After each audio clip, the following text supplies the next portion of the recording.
Usually there are lots of announcement on the boards of all kind of important and interesting activities that are taking place. I hope that their absence isn't a sign of other endangered species. Let's assume it's an accident.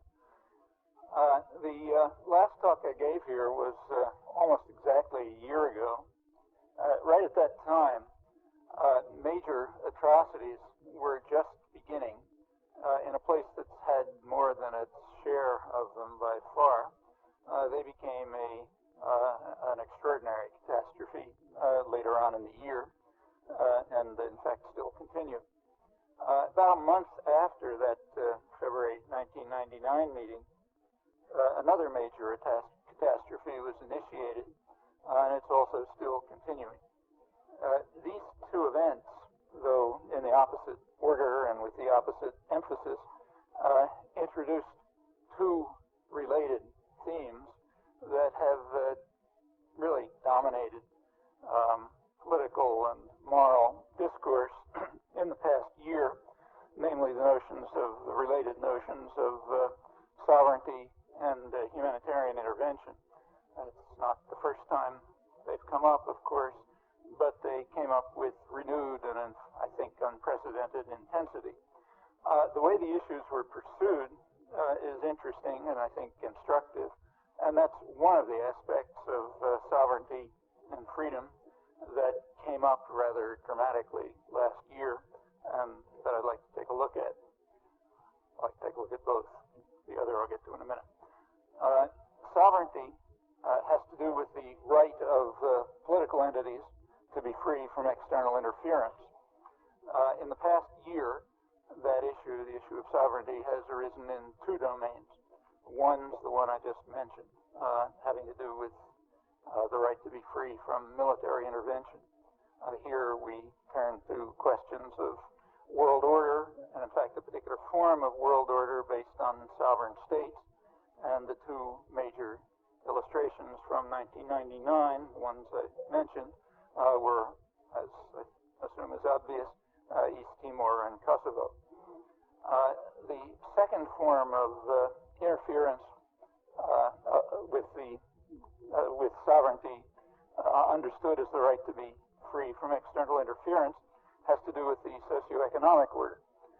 So here we turn to a world order that's dominated by multinational corporations, especially in recent years financial institutions, and a whole institutional structure that's been erected to serve their interests. The World Trade Organization, for example. And these issues were quite dramatically, arose quite dramatically last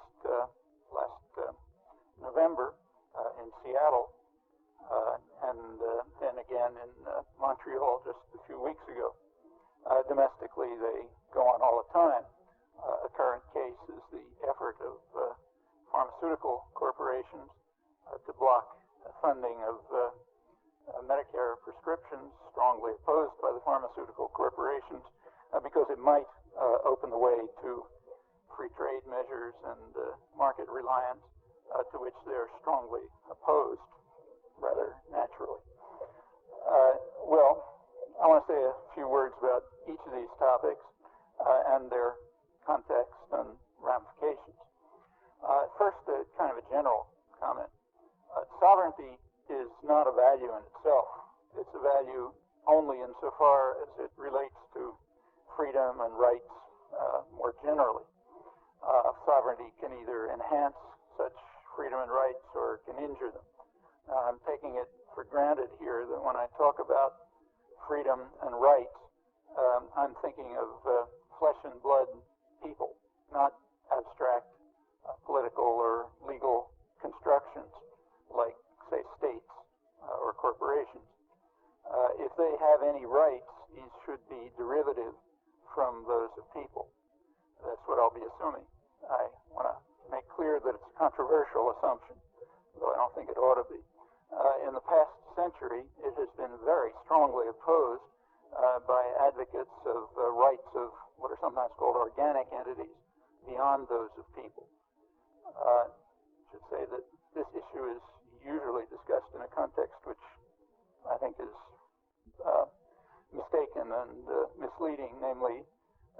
context of so-called third world relativism and insistence on group rights as distinct from individual rights. Long story in itself, but that's not what I'm talking about. I'm talking about something which I think is much more significant and important and real, namely the demand that organic entities have rights independently of those of the rights of people, and in fact over and above the rights of people. In the past century, the most prominent examples were Bolshevism, fascism, and corporatism. Three forms of tyranny, we should describe them as. The three, in fact, have rather similar intellectual origins in neo-Hegelian doctrines of the late 19th century. Interesting topic that really hasn't been explored in much depth as far as I'm aware. Two of these systems have collapsed. The third is very much alive and, in fact, overwhelmingly powerful, so much so that sometimes the international socioeconomic order is described by economists realistically, I think, as a form of corporate mercantilism overwhelmingly controlled by mega corporations tending towards oligopoly, the natural and preferred state, and strategic alliances with one another, administering markets, controlling what's misleadingly called trade, and closely linked to few powerful states that on which they rely and which they also essentially dominate. Not an unrealistic picture. This picture is also supported by a rather expansive slogan due originally to Maggie Thatcher, namely Tina. There is no alternative. So there's no alternative to a corporate-dominated socioeconomic order. That's kind of a law of nature, or something like that. That's the principle.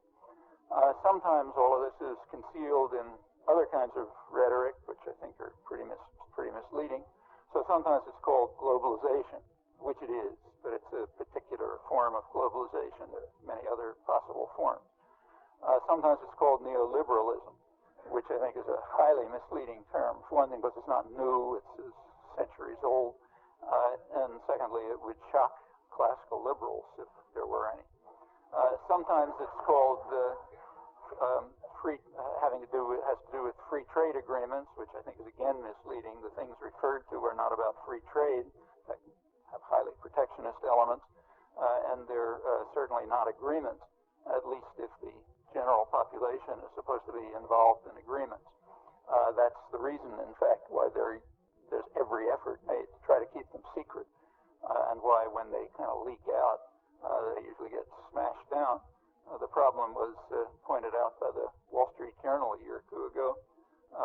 It regards these treaties as what it calls no-brainers, so obvious, but that says that unfortunately the opponents have an ultimate weapon, namely the population just remains stupidly opposed to them, in fact, over most of the world.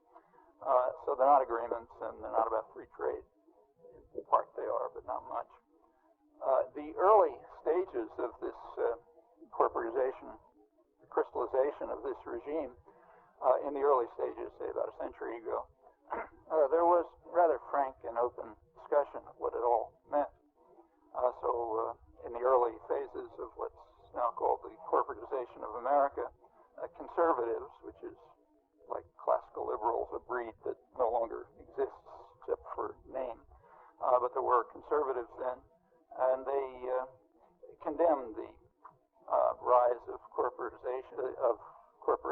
as what they called a return to feudalism and a form of communism.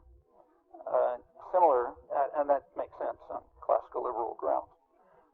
Similar attitudes were expressed on toward the other end of the spectrum, political spectrum, the liberal progressive end. Most notably, I suppose, by John Dewey, who was America's leading social philosopher, and whose work focused on democracy, and who argued that democratic forms have very little substance when, quoting him, the life of the country, that is, production, commerce, information, and politics, is ruled by private tyrannies in a system that he called industrial feudalism. a system in which working people are subordinated to managerial control, and the social and political life is subordinated to concentrations of private power. Now, progressive intellectuals rather generally supported this process of corporatization, but often shared the same description. So, for example, Woodrow Wilson, to take a notable case, favored the corporatization process early in the last century. He, however, observed with regret that it creates what he called a very different America from the old, a new America in which small groups of men in control of great corporations wield power and control over the wealth and business opportunity of the country, and most men are servants of corporations which are becoming rivals of government itself, undermining popular sovereignty, which was exercised through a democratic political system. Wilson and other progressive intellectuals generally nevertheless agreed with the business community that Tina, there's no alternative, at least no alternative that was acceptable to them. That there was no alternative had become completely apparent after the destructive market failures of the late 19th and early 20th century, which convinced the business world and most progressive intellectuals that markets simply had to be administered. They couldn't be allowed to run free, too destructive.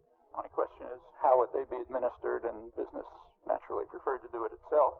And also that financial transactions had to be closely regulated. It's the origin of the Federal Reserve System here, and similar arrangements throughout the state capitalist industrial world.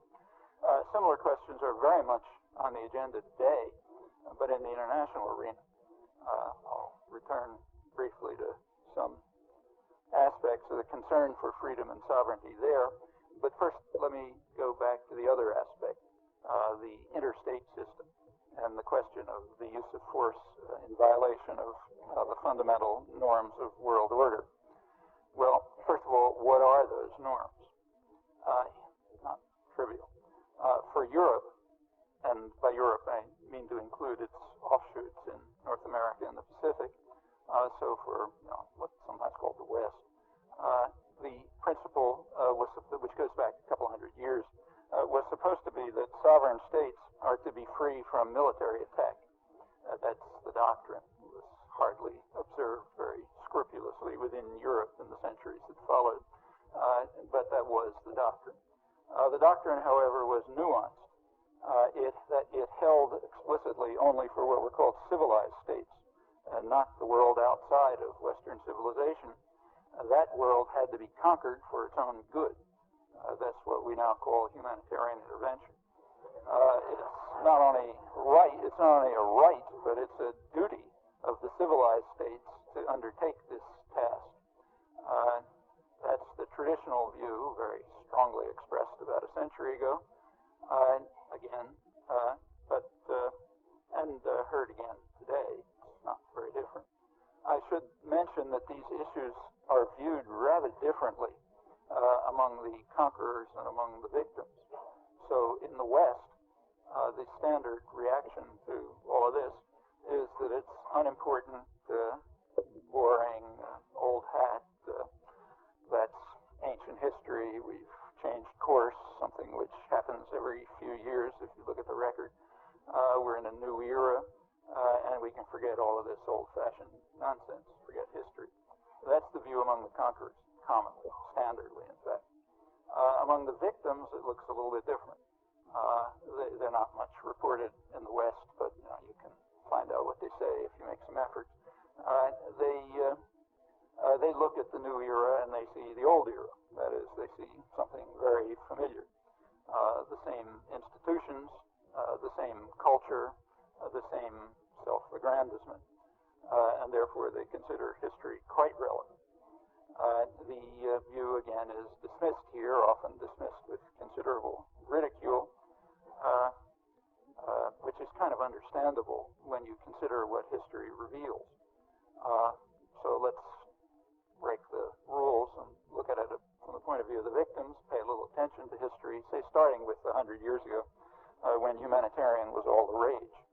These issues, I should say, came out quite sharply in the wake of the last Balkans War, although only half of it, the position of the West, was ever discussed here, except for a few scattered phrases. Come back to that. Well, about 100 years ago, again, humanitarian intervention, all the rage, particularly in the United States. The United States was just then entering into the role of becoming a global power.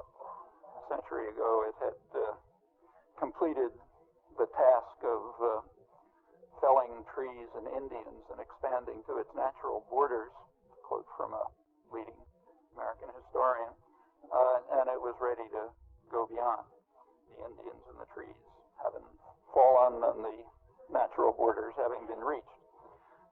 The first exercise was in Cuba, again, which has remained a lively issue for 100 years. In Cuba, the United States intervened in 1898 to try to successfully intervene to prevent the population of Cuba from liberating themselves from Spain. It's not the way it's described here, but it's true. That intervention was accompanied by a huge flood of self-adulation by Theodore Roosevelt, Woodrow Wilson, Kinley, leading humanist intellectuals generally, and the usual chorus.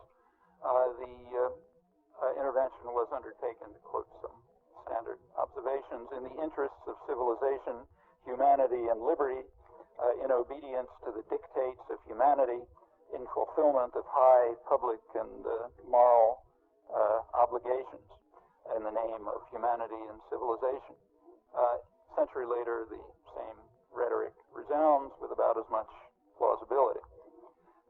The same stance was taken right afterwards, in fact, immediately, when the U.S. again took up arms, this time to liberate the Filipinos. Performing a great act of humanity, the president proclaimed, to, again, general applause. He recognized, and it was kind of hard to miss, that the Filipinos were not exactly greeting this with enthusiasm. They hadn't consented. In fact, about 500,000 of them had to be slaughtered to gain their consent. But that didn't matter because, as the president observed, we're obeying a higher moral obligation which rested on us and which did not require anybody's consent. We are doing our duty by them concerning liberty and government to the liberated while they are engaged in shooting down their rescuers. Difficult situation. Again, that was there was general applause for that stance pretty much across the spectrum. Not everywhere. There were a few notable exceptions. For example, Mark Twain, whose bitter condemnations were publicly available with a delay of only 90 years. Thankfully, we have a free country. And again, it's easy enough to find current illustrations. Well, the same was true of what's called Wilsonian idealism. Those of you who study international affairs and history are familiar with this concept. For example, Wilson's famous doctrine of self-determination. It's worth bearing in mind that the doctrine of self-determination was explicitly restricted along the same lines as the general principles of world order. It was restricted to people of the right sort, not, as Wilson put it, not to those at a low level of civilization, although they did have to pay attention to them. The civilized colonial powers should give them, he said, friendly protection, guidance, and assistance. Wilson's 14 points did not call for self-determination and national independence generally, but rather held only that in questions of sovereignty, quoting, the interests of the populations concerned must have equal weight with the equitable claims of the government whose title is to be determined, that is, the colonial ruler. As one contemporary Wilson scholar puts it accurately, the interests of the populations would be ascertained by the advanced nations who comprehended the needs and welfare of the less advanced nations, analyzing the actual import of Wilsonian idealism. One illustration of it was the case of a supplicant who sought Wilson's support for representation of his colonized people in the French Parliament. He was chased away unceremoniously with the appeal undelivered. He later surfaced under the name of Ho Chi Minh, and there were other similar cases. Well, that's Wilsonian idealism. And the doctrine of self-determination, still on the same principles. In 1928, coming forward, the Kellogg-Briand Pact was signed outlawing war, but it put aside the question of how it outlawed war, but it explicitly didn't outlaw humanitarian intervention by the civilized nations. There's the major academic study, legal study of humanitarian interventions, came out a year or two ago by Sean Murphy, lists three major examples of humanitarian intervention in the period after the Kellogg-Briand Pact, 1928, from then to the Second World War. The three examples are Japan's invasion of Manchuria and North China, Mussolini's invasion of Ethiopia, and Hitler's takeover of the Sudetenland. All of them accompanied by very lofty rhetoric, which is at least as plausible as what you hear today if you take a look at it. Could mention it, go through it if you like, but instead of that, let's just go on to the reactions, which are perhaps more relevant, the reactions of the civilized states to those three cases of humanitarian intervention. Today, the reaction is often called appeasement, but that's a kind of misleading term. It doesn't really capture the ambivalence that was felt about these issues. Let me just keep to the United States. In the case of Japan, the leading figure in connection with Japan was Ambassador Joseph Grew, an influential planner and influential in the Asian area. He ridiculed what he called the idea that Japan is a big bully and that the Chinese are downtrodden victims. In 1939, so that's well after the rape of Nanking and kind of other atrocities, he held that the only problem with what the Japanese were doing was that it was depriving American businessmen of their rights. That was also the State Department view. Secretary of State Hull in 1939, Cordell Hull, said that he warned Japan that he said there could be no modus vivendi until American rights and interests were secured. The rest was secondary or irrelevant. And that remained the view right up to Pearl Harbor, up to the last negotiations a few days before Pearl Harbor. With regard to Mussolini's conquest of Abyssinia, Ethiopia, the support was a little more extreme. The State Department described it as a magnificent achievement, and it was particularly impressed in general with Mussolini's concern for the welfare of the masses, which he called an astonishing contribution. In 1939, Franklin Delano Roosevelt wrote internally that Hitler was responsible for corrupting the worthy endeavor of the man whom he called that admirable Italian gentleman, long after he had destroyed Parliament, smashed up the unions, imposed fascism, invaded Ethiopia, and all the horrors that came after. Well, what about Hitler?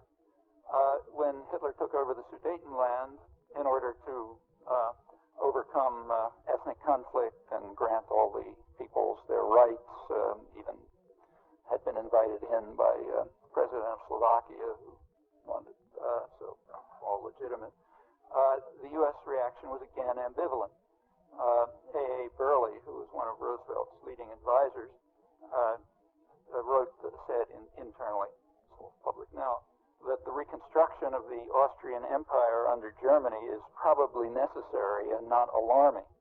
The State Department in 1937, again internally, continued with its earlier view that Hitler was a moderate who was standing between the extremes of right and left, and 1937, that he must succeed succeed, or else the masses, now joined by the disillusioned middle classes, might turn to the left. Remember, there's no concern about Russian aggression. We're talking about 1937. Talking about internal affairs of Germany. Well, very little has changed since, actually. To take a case that's relevant to the major atrocity of the past year, at least among those that reached threshold, namely East Timor. East Timor was invaded by President Suharto of Indonesia in 1975 with U.S. aid, proceeded to kill off about a quarter or so of the population, all with extensive U.S. aid and support, and he was very warmly regarded. He was our kind of guy, as the Clinton administration described him in October 1995, when he was welcomed royally in Washington. He had come to power with a Rwanda-style slaughter. That's not an exaggeration. It's very accurate, which elicited unrestrained euphoria in the West. There was so much enthusiasm you couldn't even keep it quiet. It's an interesting record now, looked at with some embarrassment and not reported, but worth looking at. Tells you something about our moral intellectual culture. He was lauded as a moderate who was at heart benign, granted lavish aid and debt relief. That, incidentally, is unlike his victims in Indonesia today. They are compelled right now to pay back the huge debt that he and his cronies accumulated through vast corruption and self-enrichment. And that debt is now crushing the Indonesian economy. It's about 140% of GDP, gross domestic product. It's kind of interesting on the side that nobody seems to take seriously the capitalist principle that borrowers should pay and lenders should assume the risk. It's supposed to be what it is if you study 8th grade economics. Rather, victims are supposed to pay, even though they didn't borrow, and northern taxpayers assume the risk. The major role of the IMF, in fact, is to implement these principles. Well, going back to Suharto, he remained our kind of guy, as he, after the Rwanda-level slaughter, which cleansed the society to great applause, and he remained so as he compiled one of the worst human rights records in the world, robbed the country blind, and out to pay for it, invaded East Timor, slaughtered about maybe a quarter or more of the population, again with our help, primarily during the Human Rights Administration, but in following years. And so it continued right up till 1997, stayed our kind of guy, just like Mussolini and others, until 1997, when he considered he did commit his first misdeeds. Two, in fact. One was that he lost control after the huge market failures in East and Southeast Asia. And secondly, he was dragging his feet on IMF demands for extremely harsh structural adjustment measures, which would have been, and if they hadn't been mitigated, it would have been terrible for the population. They were bad enough. Okay, that's no good. At that point, he's gone. Not our kind of guy anymore. And in May 1998, he received a communication from Madeleine Albright telling him that the U.S. had decided it was time for a democratic transition.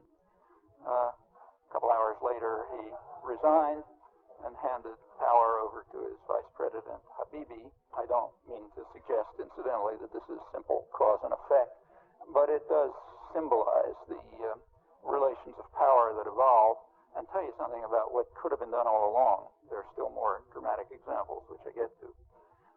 Notice that he was following a familiar course. Many, many examples. Trujillo, Somoza, Marcos, Duvalier, Mobutu, Ceausescu, Saddam Hussein, long list of people who are our kind of guy until they commit a similar misdeed, disobedience, losing control, something like that.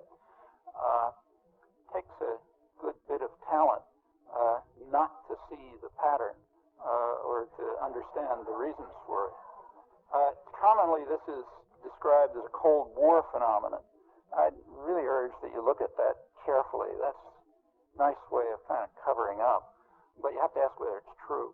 In fact, if you look closely, I think not very closely even, you find that the complicated interactions among the United States and Russia and China were, of course, always in the background, but they rarely had much to do with what was going on. That's, in fact, often emphasized in internal documents, and it's an important fact. It helps explain why so little changes after the fall of the Soviet Union. Well, going back to the principles of world order, we got as far as the Kellogg-Briand Pact. The next big step was the UN Charter after World War II. That formalized the principle that state sovereignty is protected from the threat or use of force, but now for the first time it extended it. It extended it to the colonies as well, which were becoming independent. A few exceptions, like if it's authorized by the Security Council, it's okay, but that's it. The issue of humanitarian intervention, however, intervention on humanitarian grounds, that remained. And it remained with good reason. The reason is that sovereignty, again, is not a value in itself. It can enhance or it can harm human freedom and human rights, and that's to be considered. As is well known, there's a tension between two of the basic foundations of contemporary world order, both instituted under U.S. initiative. One, the UN Charter, and the other, the Universal Declaration of Human Rights. The UN Charter very forcefully protects the right of states against any threat or use of force. The Universal Declaration of Human Rights asserts the right of individuals against oppressive states, but provides no enforcement mechanism. So that leads to the tension. That tension has lasted for 50 years, and it could have been resolved in two different ways. Two different ways are available. One way to resolve it is through what are called enabling conventions of the General Assembly. It's the duty of the General Assembly under the Charter to spell out the meaning of the principles of the Charter, and it's done so with many conventions. The U.S. doesn't sign them. In fact, has signed none of them, except with reservations excluding the United States, but they nevertheless exist. That's one way. However, there were no General Assembly resolutions that addressed this tension, so that way wasn't chosen or even pursued. The second way would be through the International Court of Justice, the World Court, which has, in fact, taken up the issue a number of times. The first time it took it up was right at the beginning, in 1949, in the Corfu Channel case, where the court considered the right of humanitarian intervention and ruled against it. It said there can't be any such right, and the reasons were simple and persuasive, I think. The reason was, they said, that the right of humanitarian intervention would simply turn into a right of the powerful to attack the weak. The weak are never going to be able to use it to attack the strong.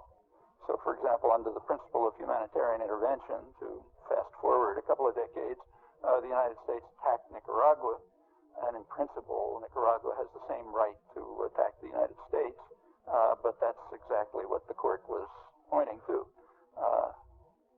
Dick Falk, a well-known international lawyer, once pointed out that humanitarian intervention is like the Mississippi.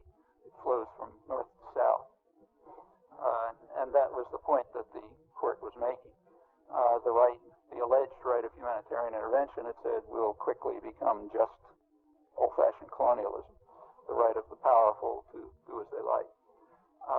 Well, the court took the issue up again in the case of Nicaragua and the United States, in fact. In 1985, Nicaragua brought to the court charges against the United States for aggression and terrorism. The court addressed it and concluded again, forcefully this time, that there is no right of humanitarian intervention, such as the U.S. was claiming, and in fact condemned the United States for the unlawful use of force, ordered it to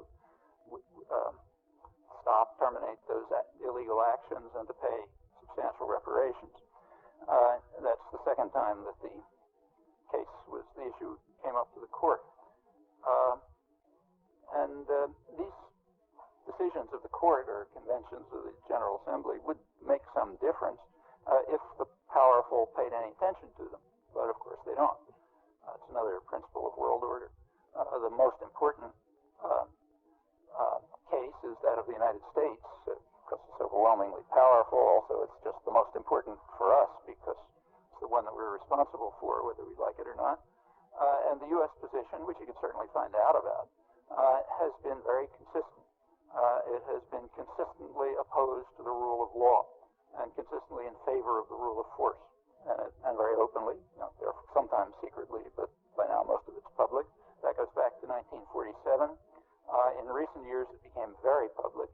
The principle is that U.S. sovereignty cannot be infringed by the World Court, by the United Nations, by treaties, by conventions, by the World Trade Organization, by the Organization of American States, in fact, by anyone.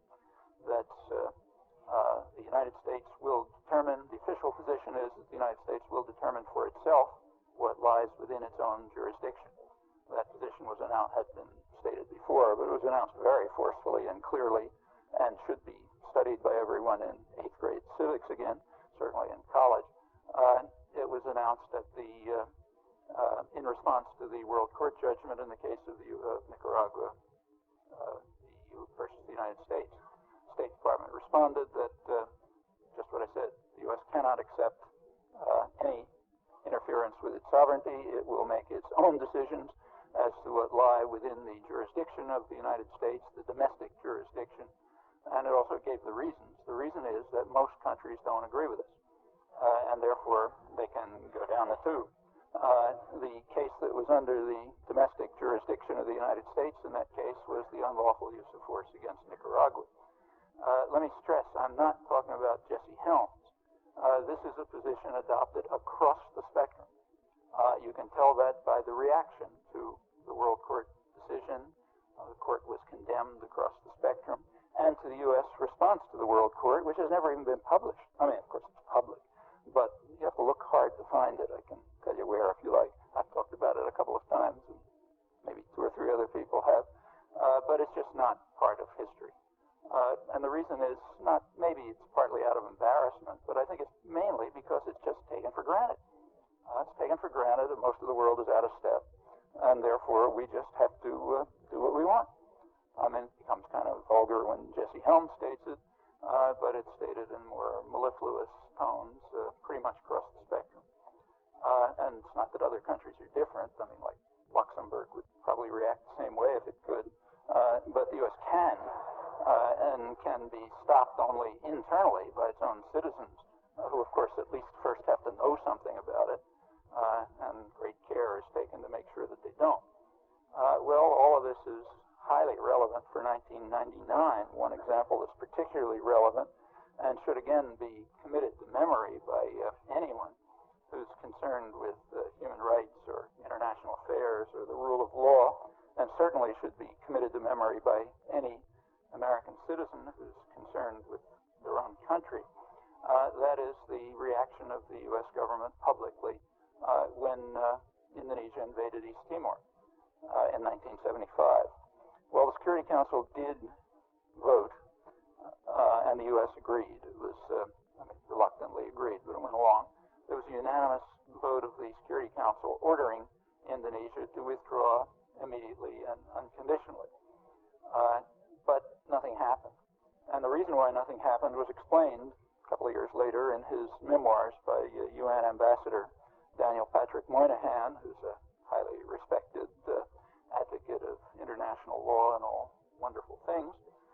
He explained in his public memoirs, more than 20 years ago, that the United States wanted things to turn out as they did, and the State Department assigned him the responsibility of rendering the United Nations utterly ineffective in anything it might do, and he carried that out with considerable success, he says. He also describes the success. He says within the next few weeks about 60,000 people were killed, and then he says apparently the Indonesian invasion was successful because it disappeared from the media, which is true, but didn't disappear from the world. Well, that's our position with regard to the rule of law. And from the reaction to Moynihan's very frank and accurate description, you can tell what the opinion is about these matters among progressive liberal thinkers. As I say, he's admired as a great statesman and a leading, courageous advocate of international law, which he is in a certain sense. Moynihan also gave a reason why why the State Department wanted things to turn out as they did. Namely, he said China was supporting the East Timorese resistance. Happens to be ridiculous, but even if it were true, it would be totally irrelevant. That's an effort to try to put a Cold War cover over just atrocities and slaughter. China at that time was an ally of the United States.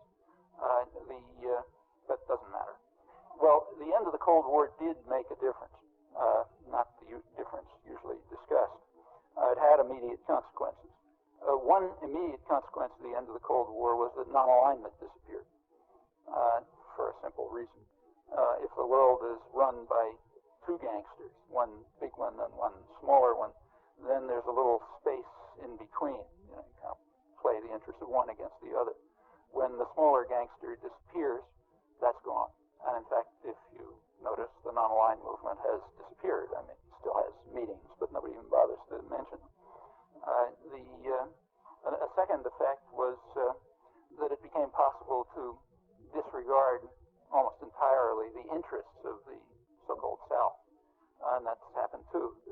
Predictably, there's been one index of it is the very sharp decline in foreign aid. It's always small. Now it's almost not, in the United States, it's non-existent. In other countries, it's also declined.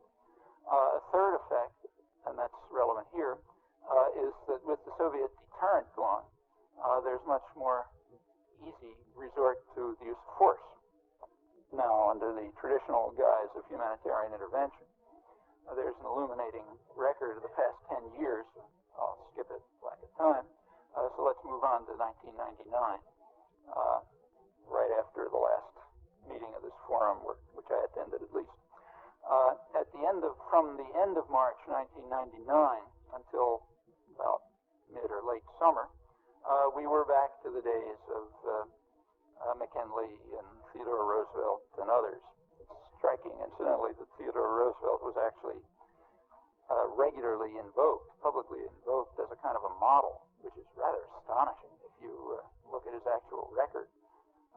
Kind of a tribute to what can be achieved by efficient doctrinal management. If you don't know his record, you ought to.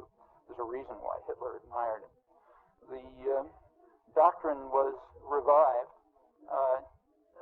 in 1999 after March in order to justify the NATO bombing of Yugoslavia, the Federal Republic of Yugoslavia.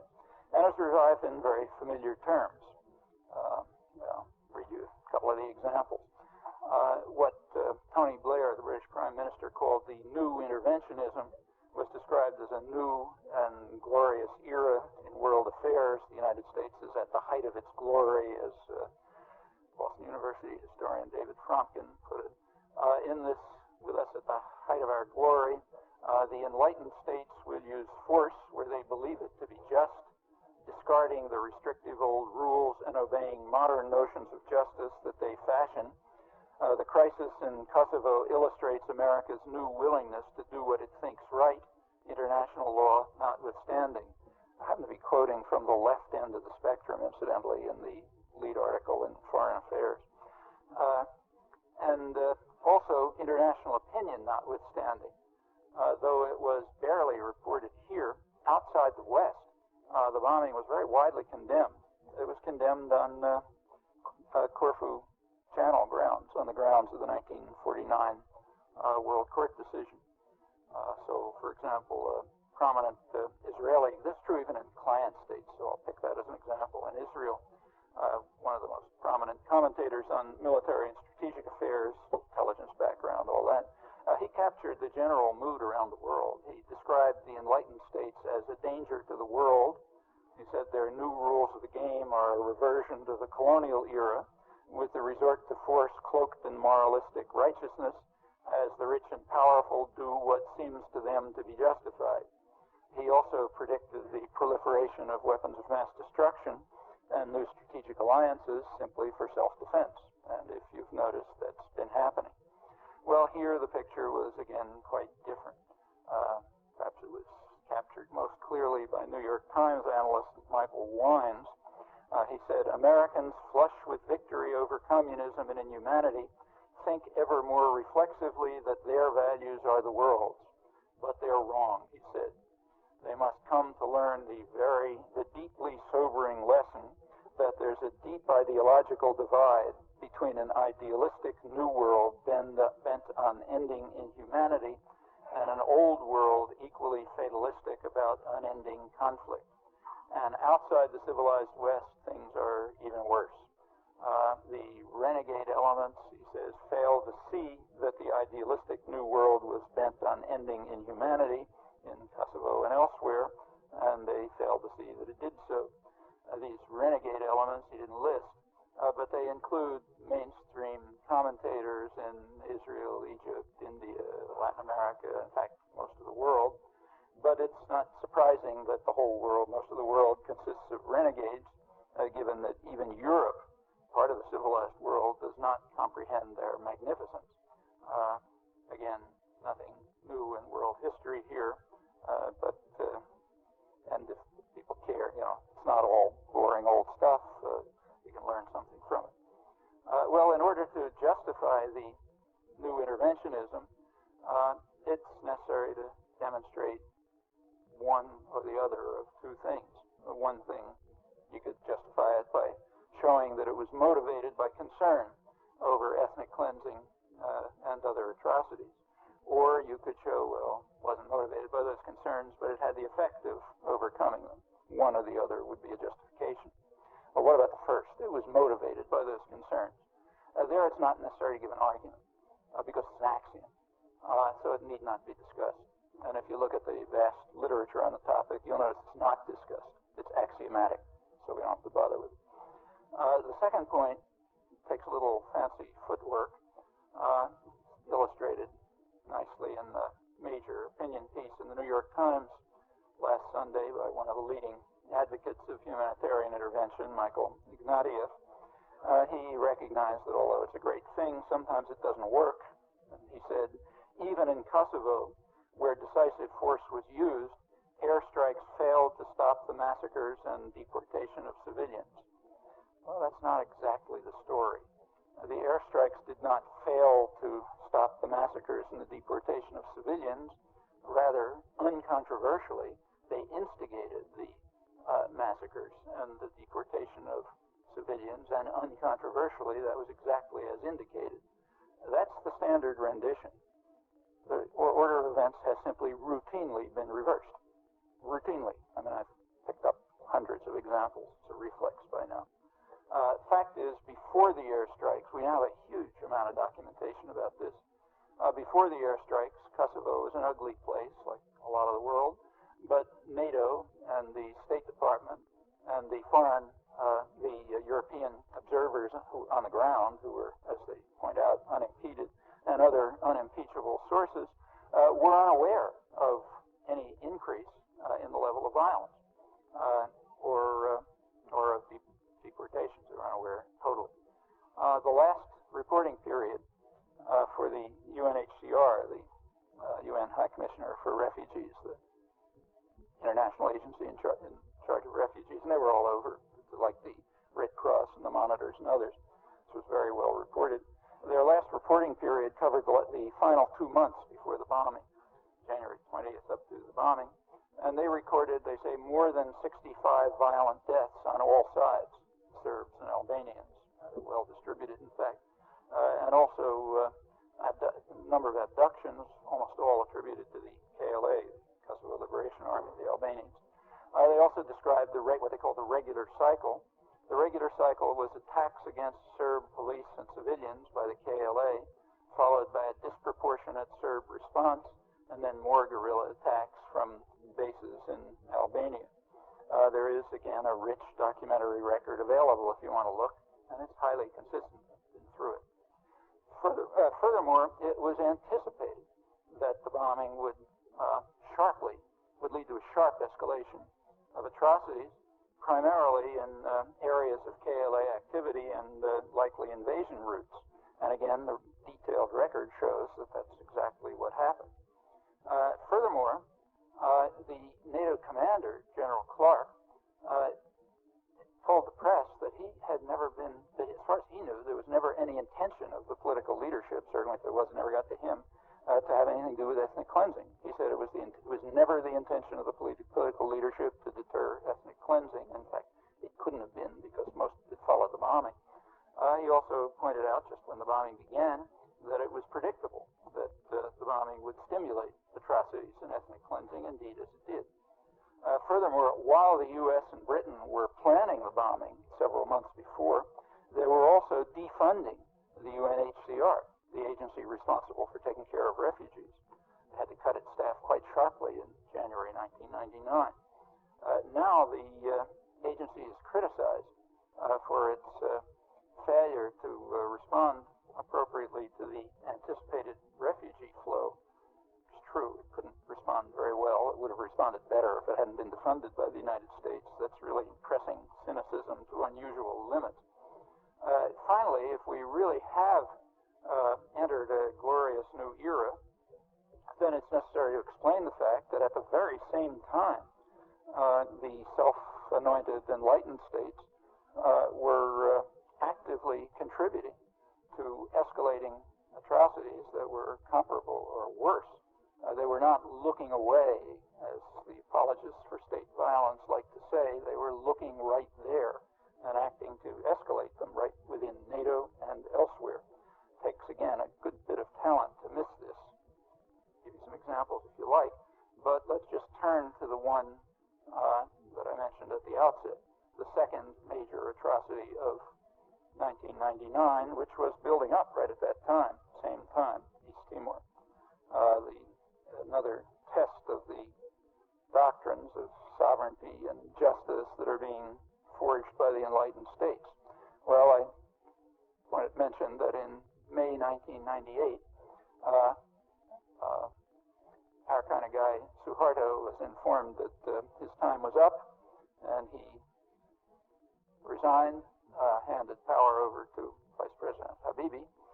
To everyone's surprise, Habibie began to distance himself from Suharto. It was assumed that he was kind of a puppet.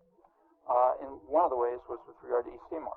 So within a month, he had called for what he called a special status for East Timor, the conquered territory.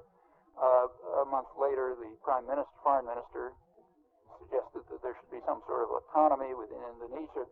On January 27th of 1999, so just a year ago, Habibie, to everyone's surprise, called for a referendum in the territory to determine its future.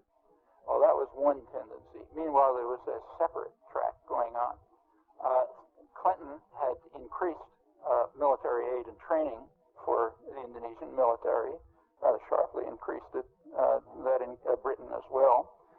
In 1998, there was a program called Iron Balance for military training of Indonesian forces, including, crucially, the commando forces, the Kopassus forces, the special forces, who had been trained for years by the Green Berets and their Australian and British counterparts. The Australians pulled out because of the terrible atrocities that these people were committing. The U.S. didn't.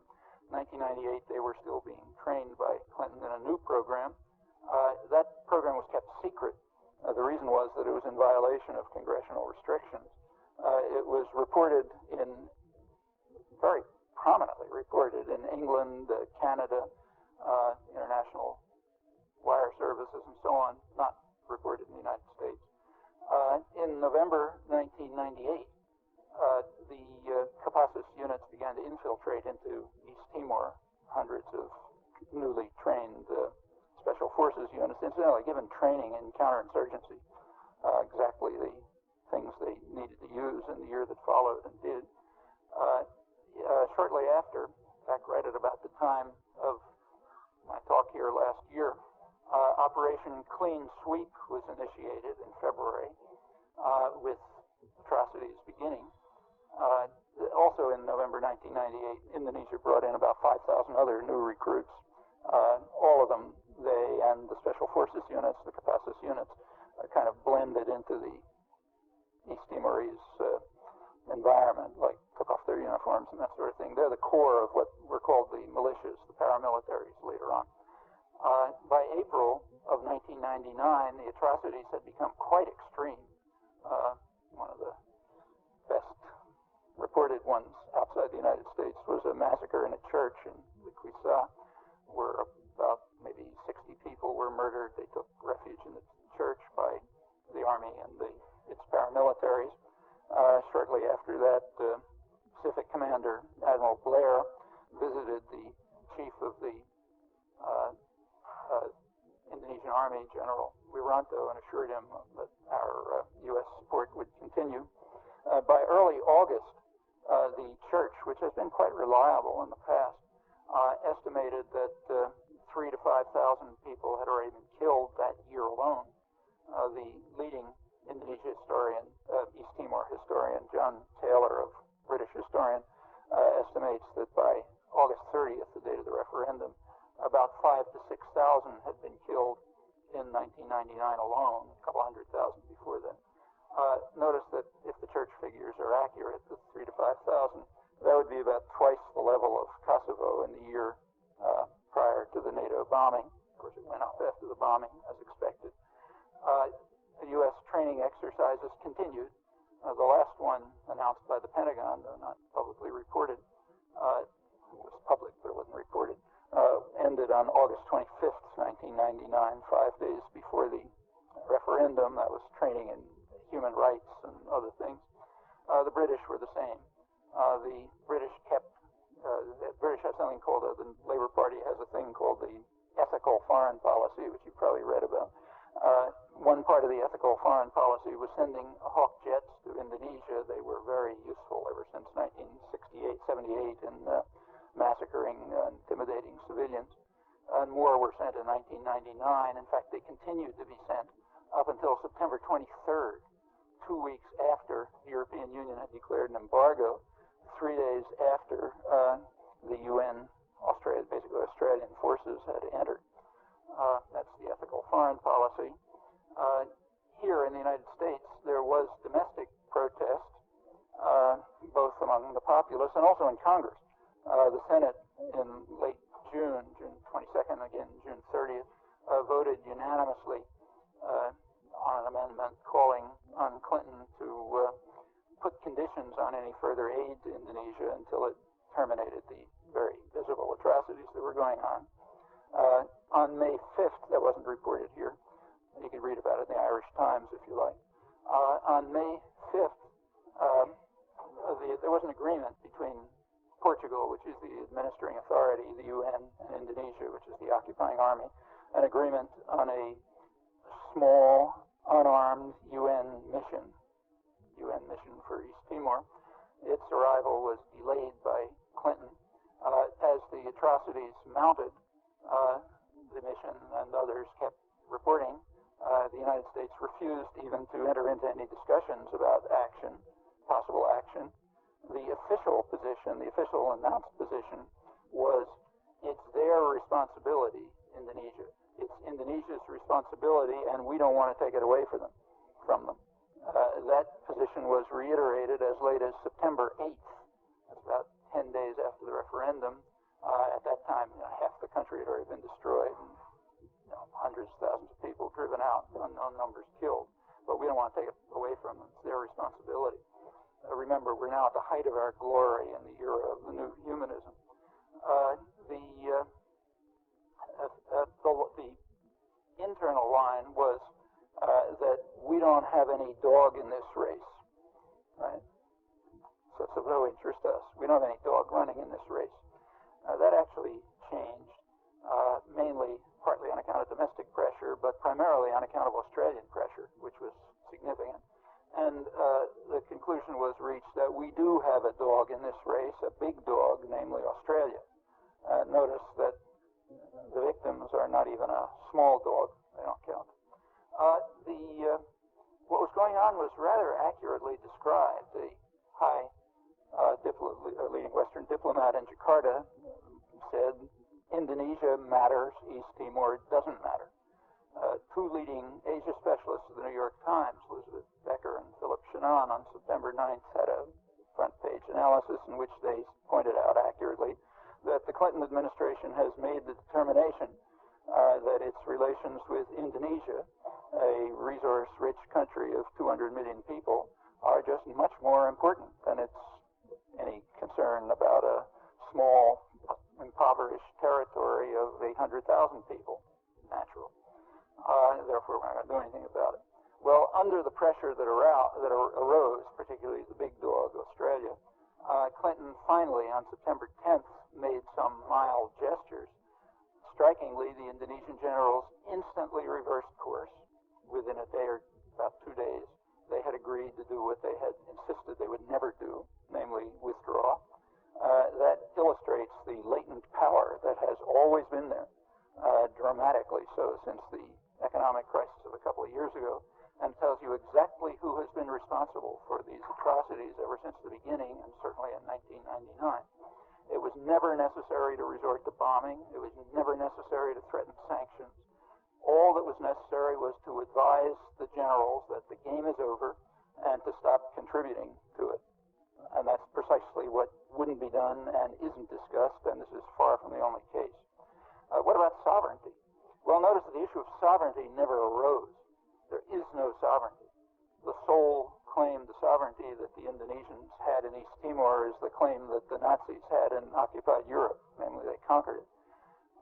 Their sole their sovereignty was based on the fact that the U.S. had authorized it. As Moynihan said, the State Department wanted things to turn out as it did, and we went on to participate in the occupation and massacre. So that's the authorization. You might compare the situation to Kosovo, give some interesting insight into how the notion of sovereignty works in the glorious age. In Kosovo, the United States insists that it, as does NATO, that it's under Serbian sovereignty. The reason for insistence on this is presumably fear of a greater Albania. In the case of East Timor, however, there's no sovereignty at all. It also follows that there was no intervention. You can't intervene if there was no sovereignty. A fortiori, there was no humanitarian intervention. It's quite contrary to the picture that's presented here.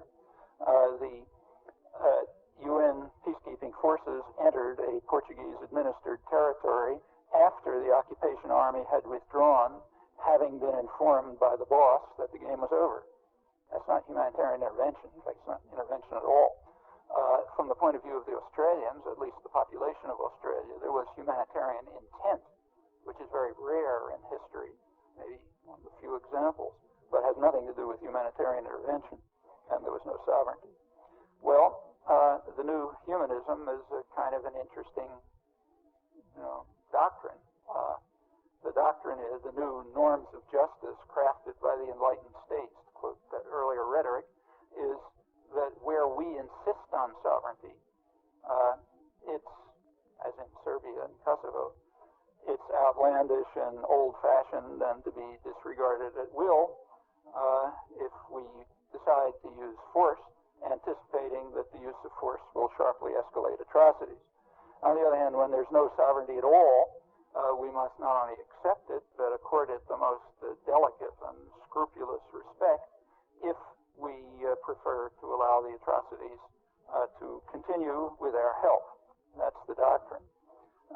It evoked no comment, as you can easily discover, nor is there any comment about what followed, at least none that I can see. What followed? Well, about half the population had been driven to the hills where they were mostly starving to death.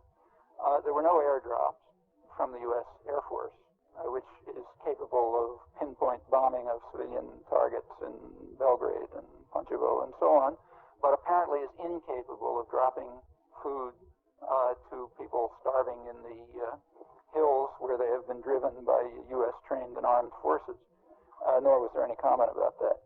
A couple 100,000 were driven to concentration camps in West Timor, that's Indonesia, and to other parts of Indonesia where nobody knows because nobody's looking. In West Timor, where at least they're looking, there are still about 150,000 living in miserable conditions, lots of people dying in concentration camps under Indonesian military control. The U.S. could easily get them out. Drop of a hat. Doesn't make a move. Occasionally there's a little rhetoric, but nothing else happens, and nobody talks about that either.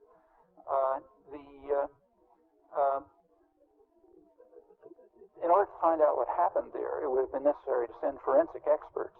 You can't find out, otherwise I don't learn anything. Very few forensic experts were sent. There's a few Australians. The UN mission has been pleading for forensic experts. They're not sent. Crucially, it's been pointed out that unless they came before the onset of the rainy season, all the evidence would be destroyed. They were delayed until after the rainy season was well underway. As last I heard, they haven't even been sent. Maybe some were sent in January. It's very important not to know what happened there, and it's not being investigated except by a few Australians and a handful of others. What about a international tribunal? Well, that's all over the newspapers these days. There were two calls for a tribunal, one by Indonesia. There is an Indonesian human rights group, which is run by quite respectable people, who has called for a tribunal. And the United Nations had an inquiry mission which called for a tribunal. The tribunals are different.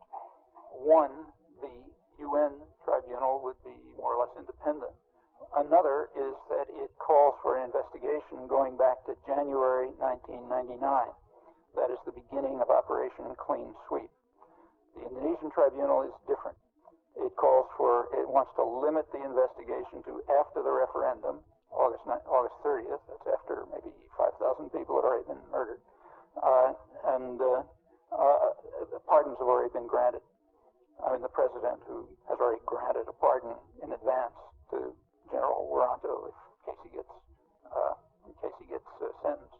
Well, the U.S. and the West in general is insisting on the Indonesian tribunal. If you read the press, you'll notice that nothing is discussed about the UN tribunal. Kofi Annan, the Secretary General, agrees, whether in his own initiative or Western pressure, I don't know. And that's very important. It's important that there not be an independent tribunal, because you never know if it's going to be able to cut off the chain of responsibility at just the right point, short of Western responsibility. Furthermore, it's important that the period be limited to post-August 30th, because then there were huge atrocities, but it was only, say, 10 or 15 days, and it could be claimed without total absurdity that there wasn't time to do much, so you can preserve the posture of glory and humanitarianism. If you go back to what was actually happening, starting from the infiltrations of Special Forces units back in November 1998, and then the atrocities through the year, that's a little harder. So that's the way it goes. Compare Kosovo, striking counterpart. In Kosovo, an international tribunal was called right while the bombing was going on in May, as part of the U.S.-British propaganda effort. The United States and Britain gave it unprecedented access to intelligence.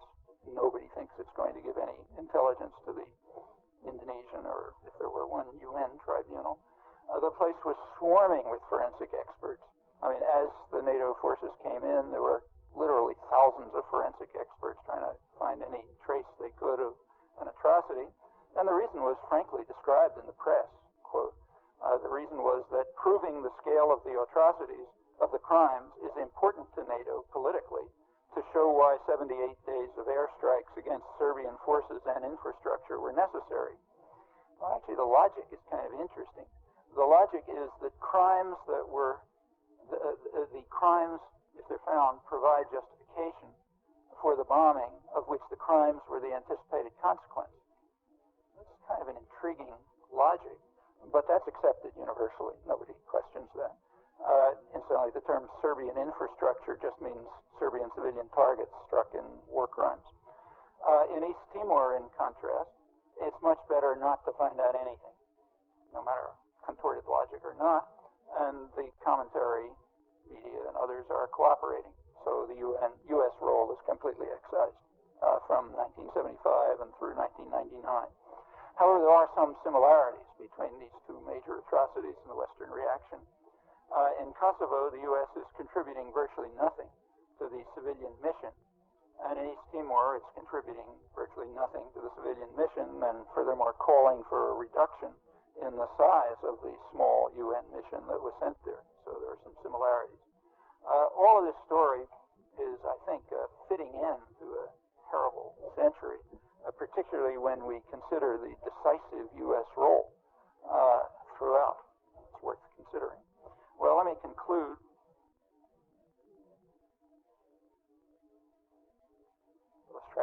little long? Yeah. I lost my watch is off, unfortunately for you. Well, conclude in the case of interstate, in the interstate arena. Sovereignty is an extremely complicated notion, it turns out. The U.S. insists on its own sovereignty with no qualifications, no interference from the World Court, the United Nations, treaties, anything.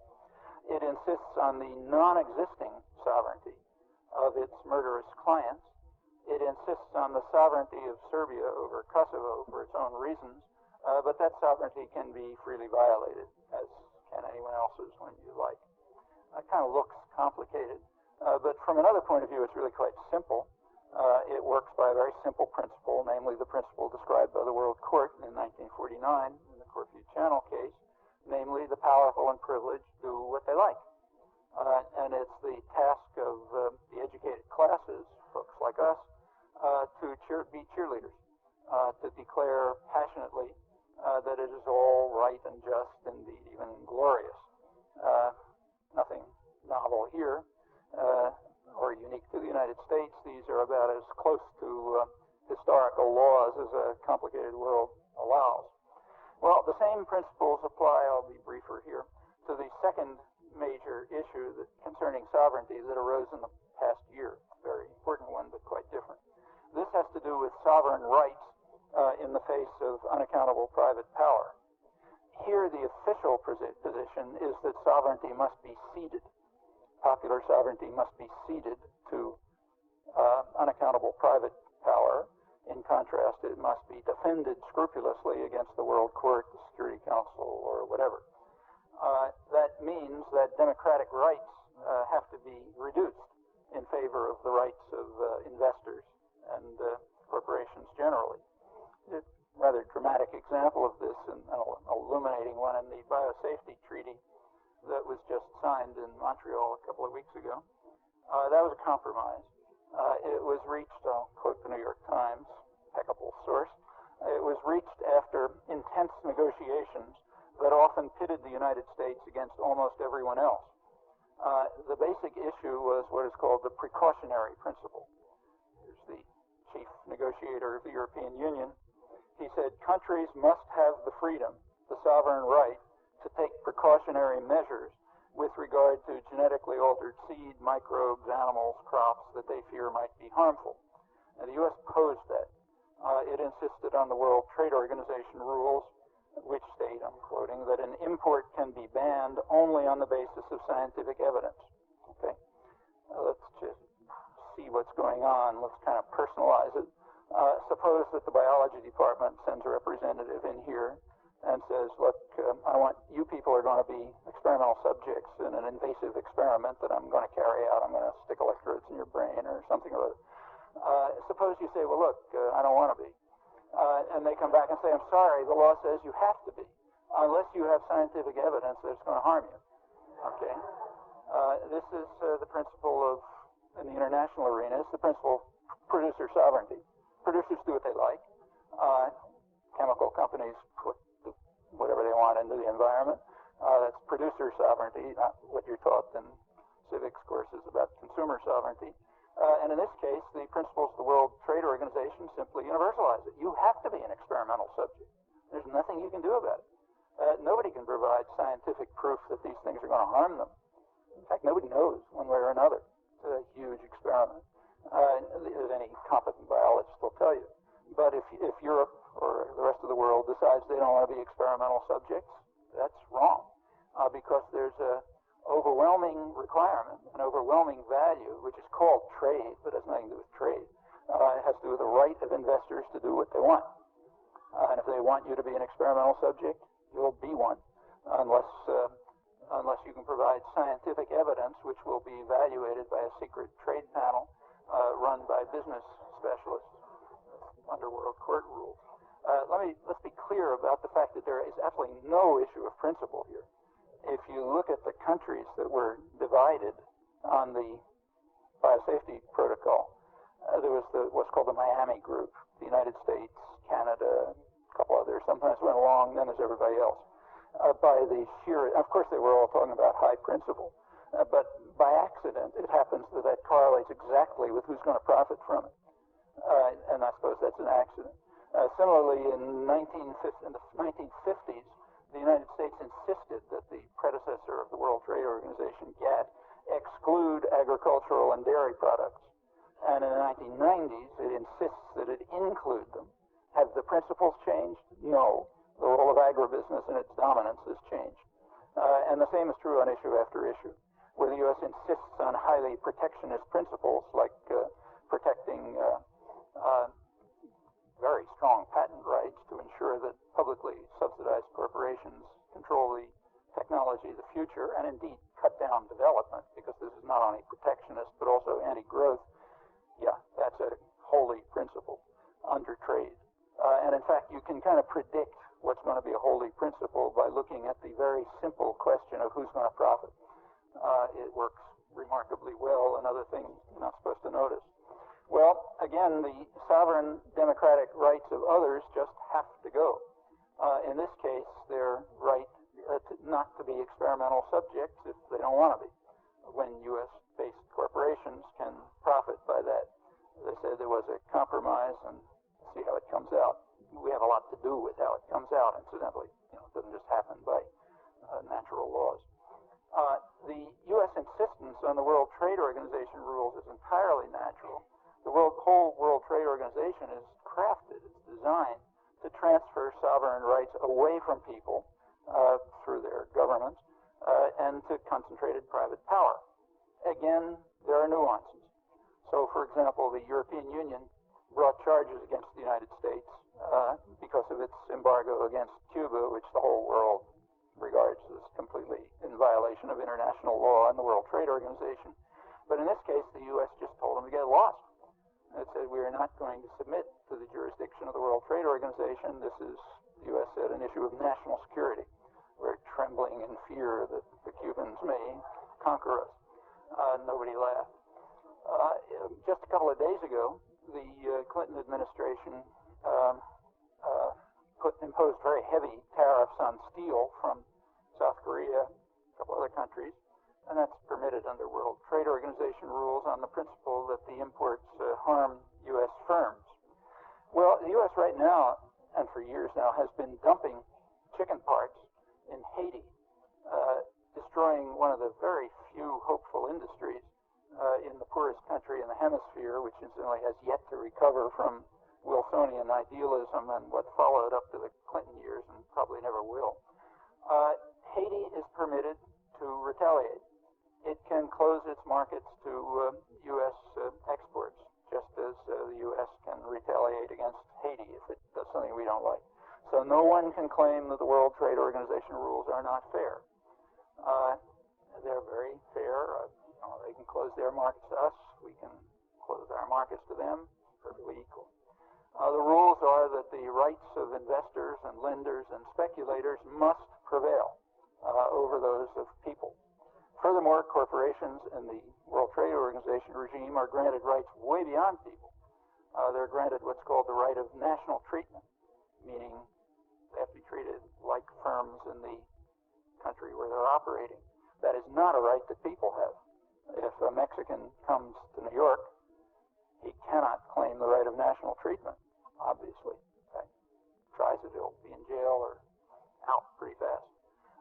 Corporations can sue sovereign states, which people can't, and they do. So to take one case, Guatemala recently wanted to reduce infant mortality by regulating the marketing of infant foods by multinational corporations. It was following World Health Organization and UNICEF directives, and its measures were quite in conformity with international codes, but Gerber threatened a World Trade Organization complaint, which again, if it had gone through, would have gone to one of the secret panels, and Guatemala capitulated. That's the way the rules work. The people of Guatemala may want to have healthy infants, but a corporation is permitted to charge expropriation in case they decide to pursue that interest. That's called trade, the holy right of trade. There are many such examples. That's the World Trade Organization.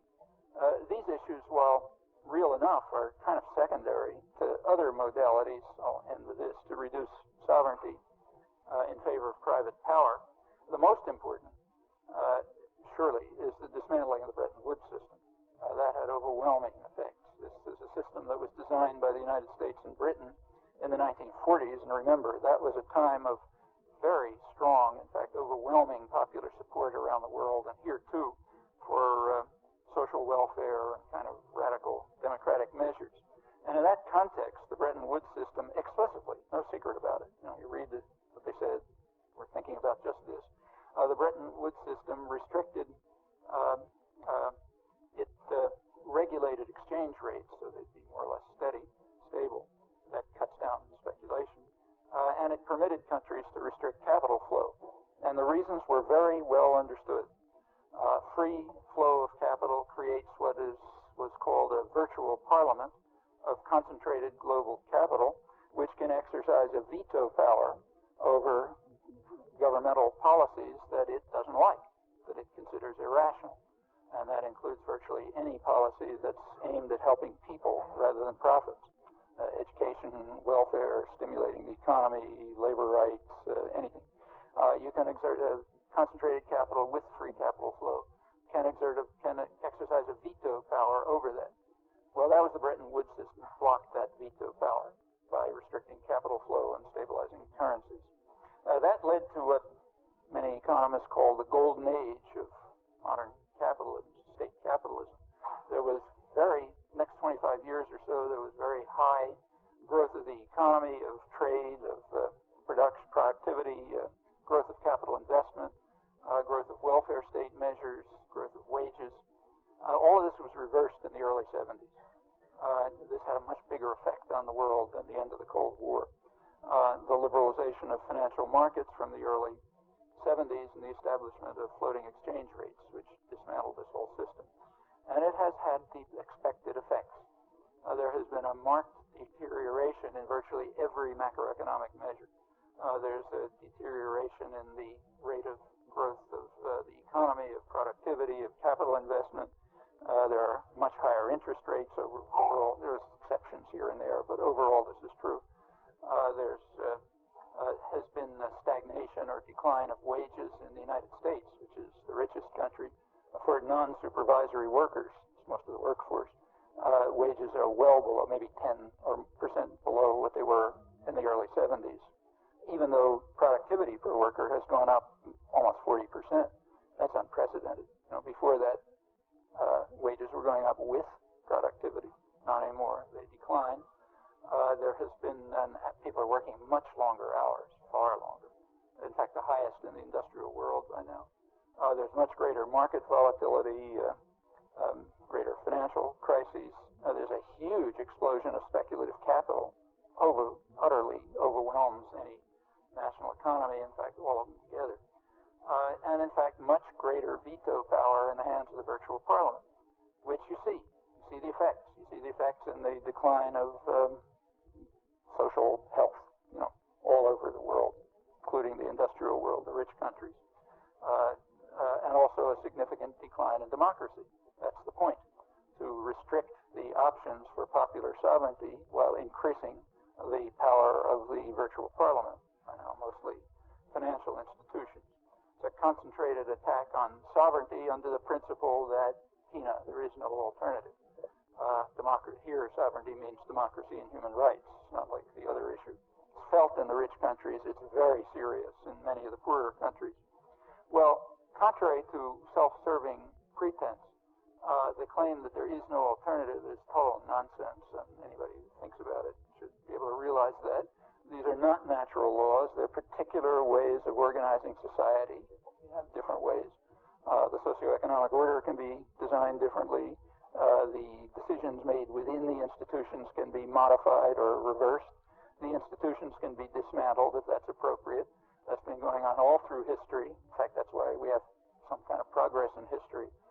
There's no reason why it should stop. The decisions, as always, are, especially in the rich countries, in the rich and privileged countries, the decisions are wide open. Thanks for your...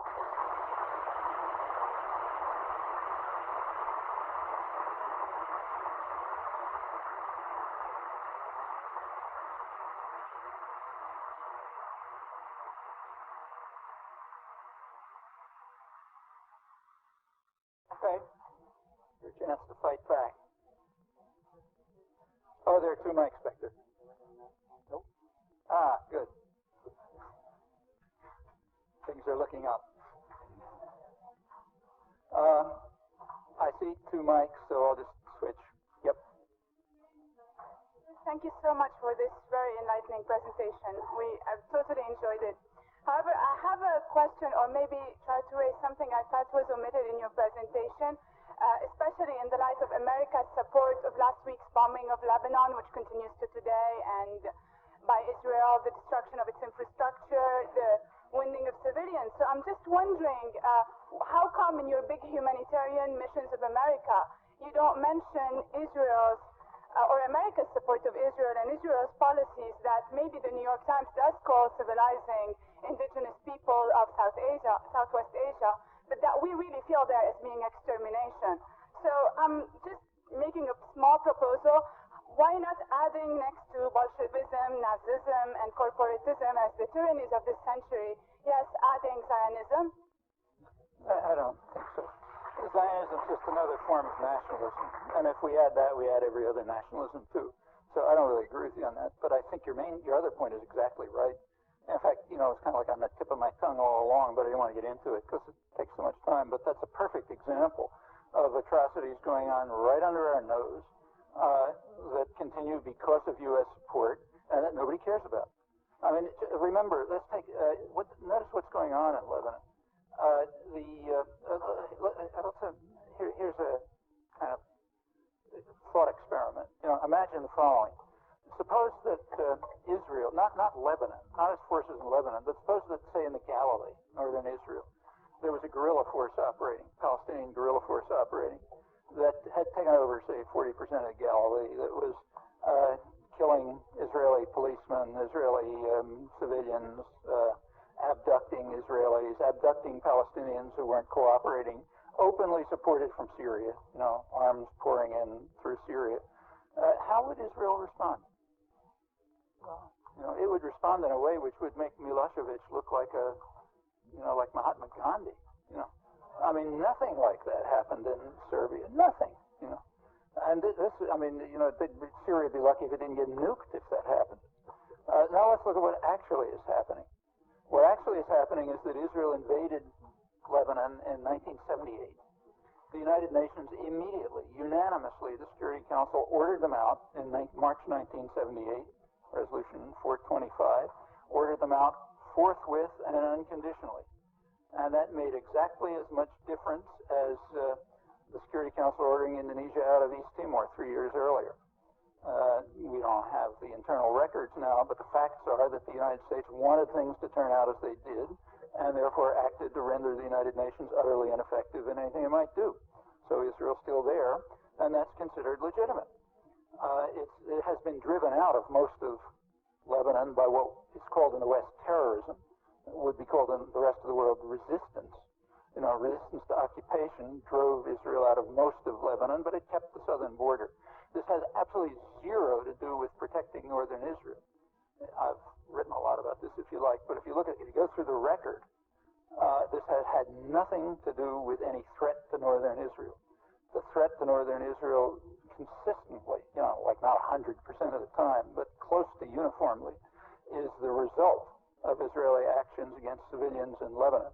That's been true from almost the early 70s. It was a little different, but it's been true for the last 25 years, certainly in the 90s. Israel keeps southern Lebanon, whatever the reasons may be, it's keeping it at the will of the United States. If Israeli soldiers are harmed, that's an occupying army in southern Lebanon, Israel feels free to attack civilian targets, as it just did. Destroying, if say, Serbia had destroyed the electrical power throughout Albania, that would be considered like not very nice. In fact, a little worse. But that's just what Israel did, and that's not because of attacks against Israeli soldiers and civilians in Israel, rather in an occupied territory. Now, Hezbollah in the West is regarded as a terrorist organization, in the United States at least, and Madeleine Albright and Clinton and everyone has denounced Hezbollah for carrying out these terrorist actions in their own country against an occupying army. It's their fault if Israel bombs power plants. Actually, there is an international decision on this, which has yet to be reported in the United States. I mean, again, I've written about it, but it's yet to be reported anywhere for anybody else to see it. It was in December 1987. The United Nations, this is right at the height of the concern about terrorism. Everybody was screaming about international terrorism. And the General Assembly debated a resolution and passed a resolution condemning terrorism in all its forms, very strong criticism of terrorism. We have to act to destroy the plague of the modern world, and so on and so forth. It passed 153 to 2, United States and Israel, which is the usual 2. One country abstained, Honduras. I guess the ambassador had a stomach ache or something. So it was effectively unanimous, except for Israel and the United States. Why would Israel and the United States vote against a resolution denouncing terrorism? Well, because it had one paragraph in it. I can't remember the exact words, but it was something like this. It said, nothing in this resolution shall prejudice the rights of people to struggle against racist and colonialist regimes and military occupation, and to receive assistance from others in that struggle in accord with the principles of the United Nations. Okay? You don't have to be a great logician to figure out what this means. What it means is that if Lebanese are struggling against military occupation and receiving aid from anybody, like you and me, or Iran and Syria or whoever, that's entirely legitimate. Furthermore, remember, this is 1987, so the main concern was apartheid. The U.S. and Israel were voting against the right of black Africans to struggle against apartheid. That was the dominant issue at the time. Well, quite naturally, this is not reported here. I mean, it's not a nice thing for young minds. But that's the operative resolution. And under that resolution, which is quite legitimate, the story about what's going on in Lebanon is totally different. Hezbollah, you can like them or not like them or hate them or whatever you like, but they have every right to drive an occupying army out of their country and to receive aid from anybody they want in order to achieve that end. Well, compare that with the description here. And this is just the tip of an iceberg. I mean, Israel has been for years holding hostages, Lebanese hostages that it captures in the ocean. Stops ferries on the way between Cyprus and Beirut, sinks them sometimes. It captures people and keeps them in Israel for years, as hostages, because they want to, find out something about an Israeli airman who was down bombing Lebanon. That's considered legitimate in the United States, so they go ahead and do it. During the, repeatedly, just in the 1990s of the United States, Israel has invaded Lebanon, killed hundreds of people, driven out hundreds of thousands of people, in fact, more than were expelled in Kosovo, and that's applauded here. Clinton says, you're justified in the right of self-defense, everyone applauds. The only time it gets, occasionally the U.S. will call it off if the international reaction gets too strong. So in 1996, in one of these operations, Israel bombarded a UN camp and killed over 100 people who were taking refuge in a UN camp. Well, Clinton at first said that's fine, it's an act of self-defense. But there was a huge denunciation worldwide, and he backed off and said, well, not very nice, maybe better stop. And we're seeing it right in front of our eyes right now. I mean, bombing the power plants in Beirut is just a war crime, straight, outright war crime. They can do it because the United States authorizes it, just like the other cases I discussed. If we don't like it, we can stop it. If we do like it, let it go on, but at least be honest about it. Where? Well, I have a book, one book, which was it came out in 1983. It was about the earlier cases. It's called Fateful Triangle. It was just reissued, and it includes material on further Israeli operations in Lebanon through 1997. Just came out. But I've written a lot more about it other than this, a lot more. I mean, every time anything happens, I write about it. It doesn't make any difference because we have a very well-run doctrinal system. It's very free and open. It's extremely well managed, and nothing gets into it that departs from official doctrine. So, yeah, it's there. And it's there in the same sense that Haiti is free to impose restrictions on the U.S. by closing their market. I'm going to cheat and I'm going to ask you two questions, but these are really easy questions. Okay. First off, how legitimate do you think that a foreign policy of absolute neutrality is as you see it in Switzerland or Ireland or whatnot, and how feasible do you think it would be for the U.S., or how good do you think it would be for the U.S. to do that? And my second question is, if you got to sit down with the president and Congress, and you had a couple minutes with them, and they granted you an audience, and they're like, what do you want to tell us? What would your appeal to them sound like? Well, I have testified at the Senate Foreign Relations Committee and other places and told them what I thought. On the issue of absolute neutrality, the question doesn't arise. I mean, it's as if you asked, say, the Soviet Union in 1980, why don't you guys take a policy of absolute neutrality? That wasn't the issue. The issue is that they were carrying out atrocities in the domain where they had power. In Eastern Europe, in Afghanistan, they were carrying out aggression and atrocities. Now, under those circumstances, you don't say, look, why don't you guys consider a posture of neutrality? The issue that they should consider is put an end to direct participation in atrocities. Okay? And the same is true here. The United States is directly involved in escalating human rights abuses, atrocities, massacres, ethnic cleansing on a massive scale. In fact, we're going to do even more next year. A central part of, just take a look at the defense, what's called ludicrously the defense budget. Makes about as much sense as trade agreements. The military budget for next year is interesting. There are two countries that are off the spectrum. That's Israel and Egypt, because it supports Israel. So those two are kind of in a different category. They don't exist. Huge aid. For the rest of the world, up until this year, the highest military aid was going to Turkey.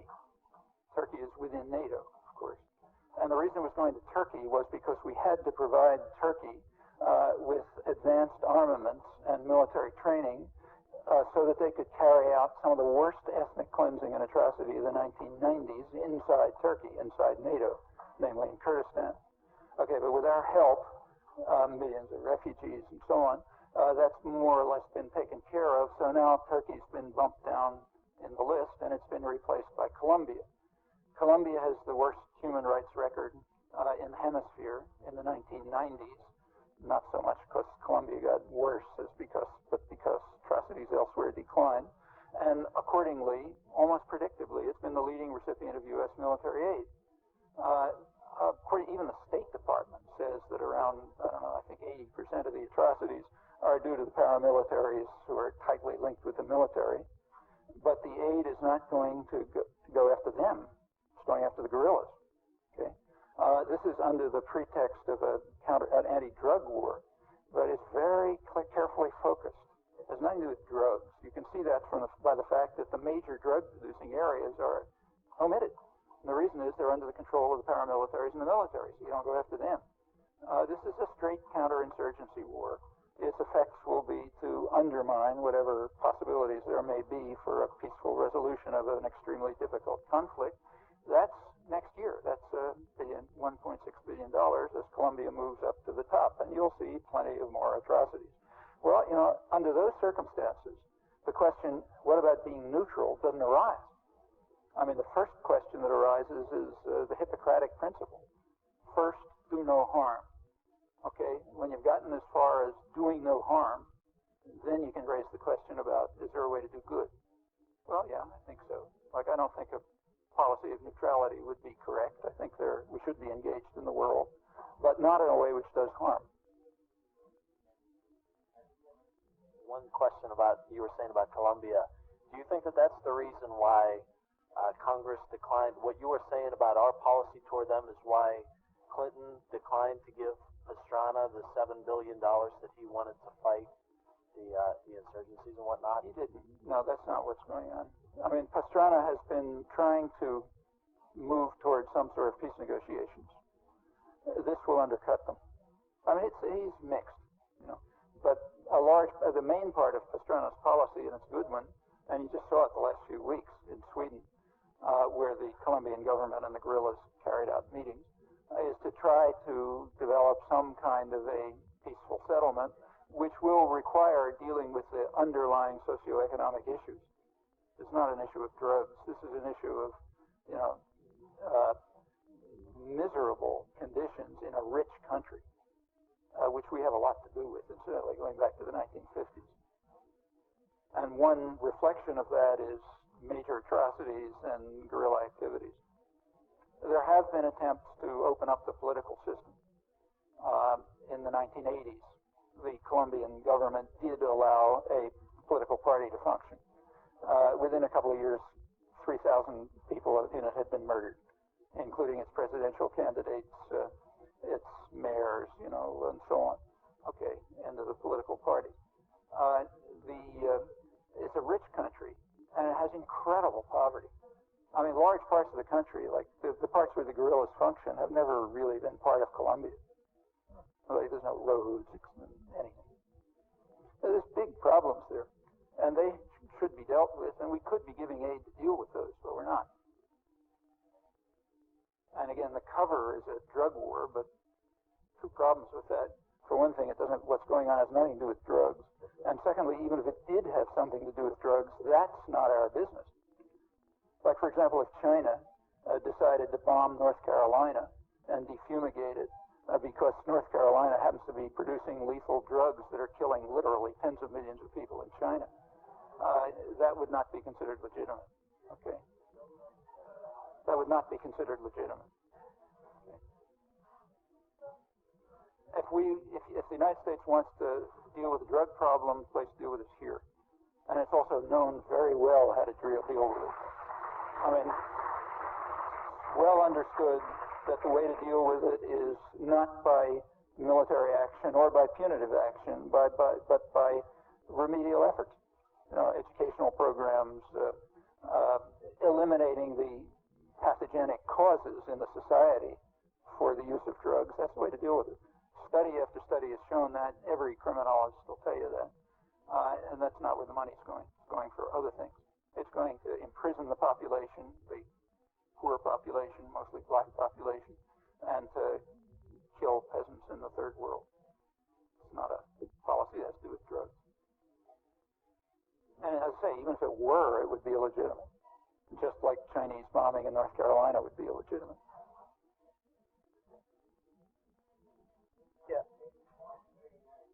I was wondering, what is your opinion in a situation where one of the countries involved in a conflict with another country looks for a third-party intervention or a U.S. intervention? My case and mine would be India and Pakistan and Kashmir, where Pakistan accusing India of human rights violations in Kashmir is looking towards the U.S. for intervention, whereas India thinks it's an intervention of its sovereignty and its own national security. What do you think of those situations? Well, I mean, the situation is very severe. Nobody's paying much attention, but probably tens of thousands of people have been killed in Indian-controlled Kashmir in just the past maybe 5 or 10 years. Serious. And India refuses to allow a referendum. Pakistan is at the moment trying to, Pakistan's sort of split, but there are militant Islamic elements in Pakistan and Punjab and stuff around that area, which are organizing a kind of jihad. I think apparently what they think now is that with Pakistan having nuclear weapons, India is not going to be able to retaliate very much. So therefore they can use the Kashmir situation to bleed India. Okay, so stir up terrorist actions in Kashmir, and maybe even across the Indian border if you can, which India will react to very oppressively, and then that'll cause, more resistance, and it'll just bleed India in a kind of a slow war, which I don't know what the Pakistani generals think about this, but part of the fundamentalist Islamic movement does apparently think that, and thinks that India will be held off either by God, who you appeal to if you like, or by nuclear weapons. And that's going to be a very ugly situation. I don't think Pakistan's calling for U.S. military intervention, which is not in the cards anyway, and would probably be a total disaster.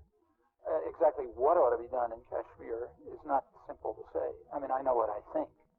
I think India ought to permit moves towards self-determination. And I've talked about this in India, but, years are very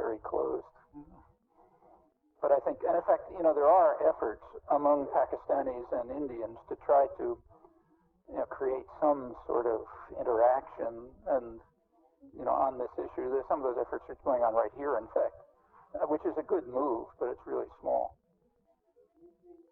A third-party intervention would be necessary in such a severe case, or should it be left as a bilateral issue between the two? I don't think there's any algorithm for this. You have to look and see what's likely to happen. The argument for anyone who advocates the use of force anywhere has a very severe burden of proof to bear. That's not to say that it's impossible, but it's a strong burden of proof. The use of force has all kinds of effects, usually negative effects, sometimes very severe negative effects. There may be circumstances in which it's nevertheless better, and I think you can think of a few such circumstances. In fact, there have been a few. Let's take, say, India. In 1971, India invaded Pakistan, in East Pakistan, Bangladesh, where there was a huge massacre going on. I mean, by then there were like 10 million refugees, and I forget the numbers killed, but it was enormous. India did not invade out of humanitarian motives. It invaded in order to weaken Pakistan, its enemy. But nevertheless, the consequences were beneficial. It terminated a massacre. Okay, that's a case where the use of force, reluctantly one might argue that it was justified, even though it was not humanitarian intervention, because there was no humanitarian intent at all. And there are other cases like that. The Vietnamese invasion of Cambodia in December 1978, again, had no humanitarian goals, but it did terminate Pol Pot massacres just as they were peaking. So, you could say, well, maybe it's justified in terms of the consequences, despite that's not humanitarian intervention. Incidentally, it's rather striking that in both of those cases, which are maybe the two major cases in the post-war period, post-World War II period, where there was a humanitarian consequence, it's hard to think of any others. In both of those cases, the U.S. was violently opposed. The U.S. reacted to the Indian invasion of Pakistan by, sending the Seventh Fleet into the Sea of Bengal, practically declaring war, sanctions, everything. In 1979, the U.S. imposed extremely harsh sanctions on Vietnam, even harsher than before. The Vietnamese were denounced all over the place as the Prussians of Asia. The United States supported a Chinese invasion to teach them a lesson because they had gotten rid of our friend Pol Pot. And the U.S. then turned to support for Pol Pot in the United Nations, and in fact arming the Khmer Rouge on the border.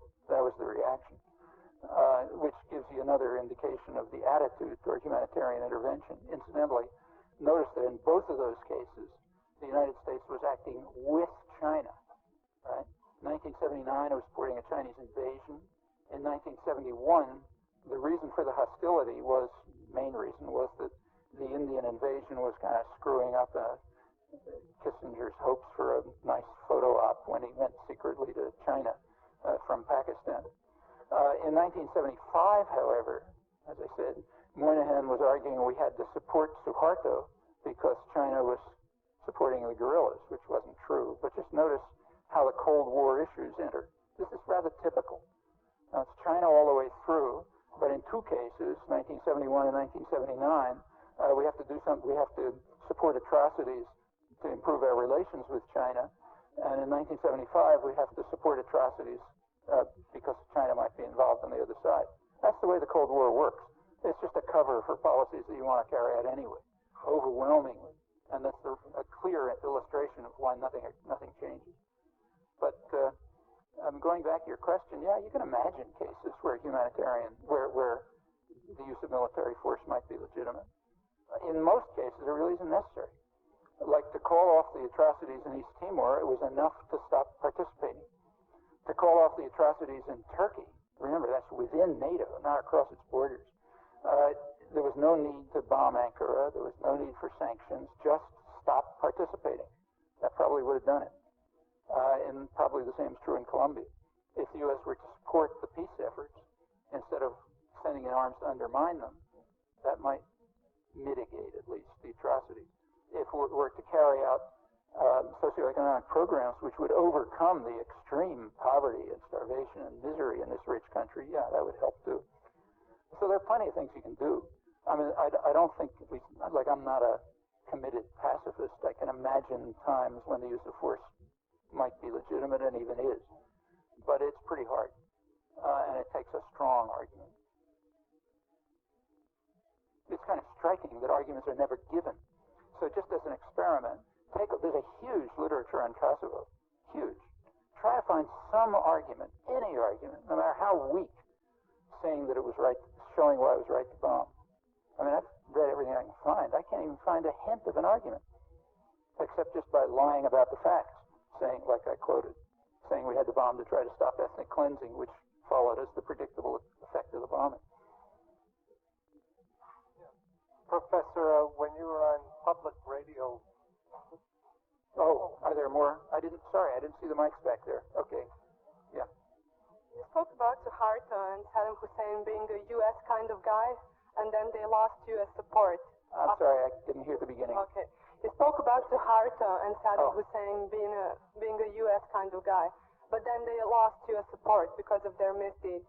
Do you think that Milosevic was ever a U.S. kind of guy? Sure. And not very long ago. And what were his misdeeds? Not very long ago. Dayton. In Dayton in the fall of 1995. Milosevic was our kind of guy. The U.S. settled on what amounted to the partition of Bosnia.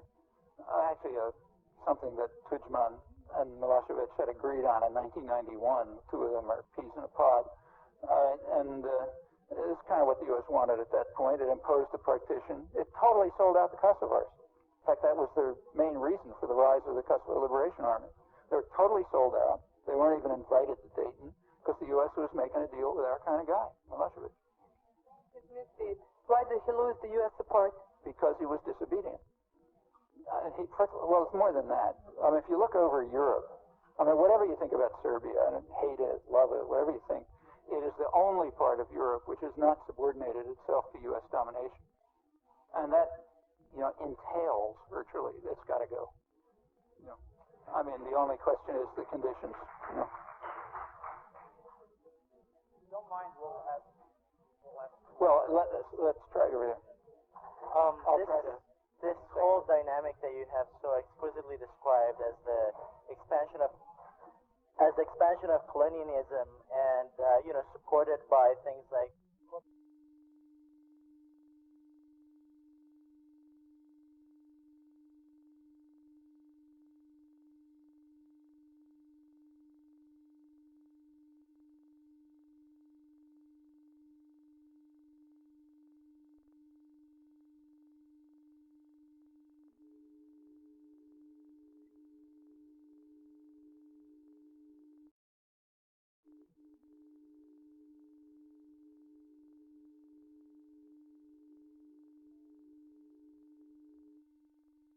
even in principle, without dealing with this fundamental issue.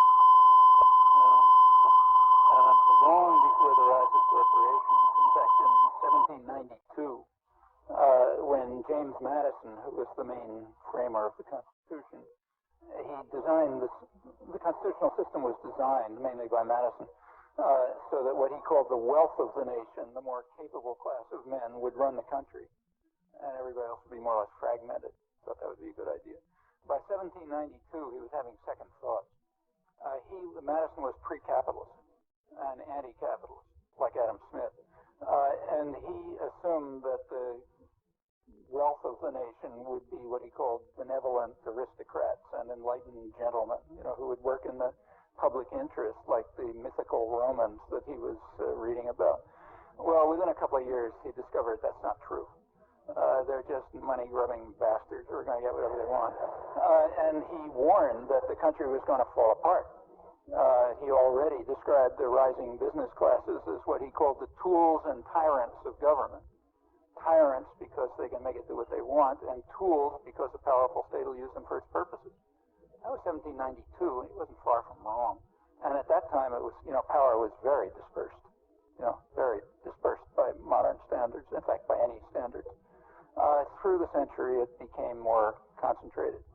At the period I was describing, the early 20th century, when Woodrow Wilson and John Dewey were talking, It was then, in the early part of I think it was 1907 or something, I forget the year, that Wilson was praising the corporatization, but saying it's creating institutions which are rivals of government itself because of their power.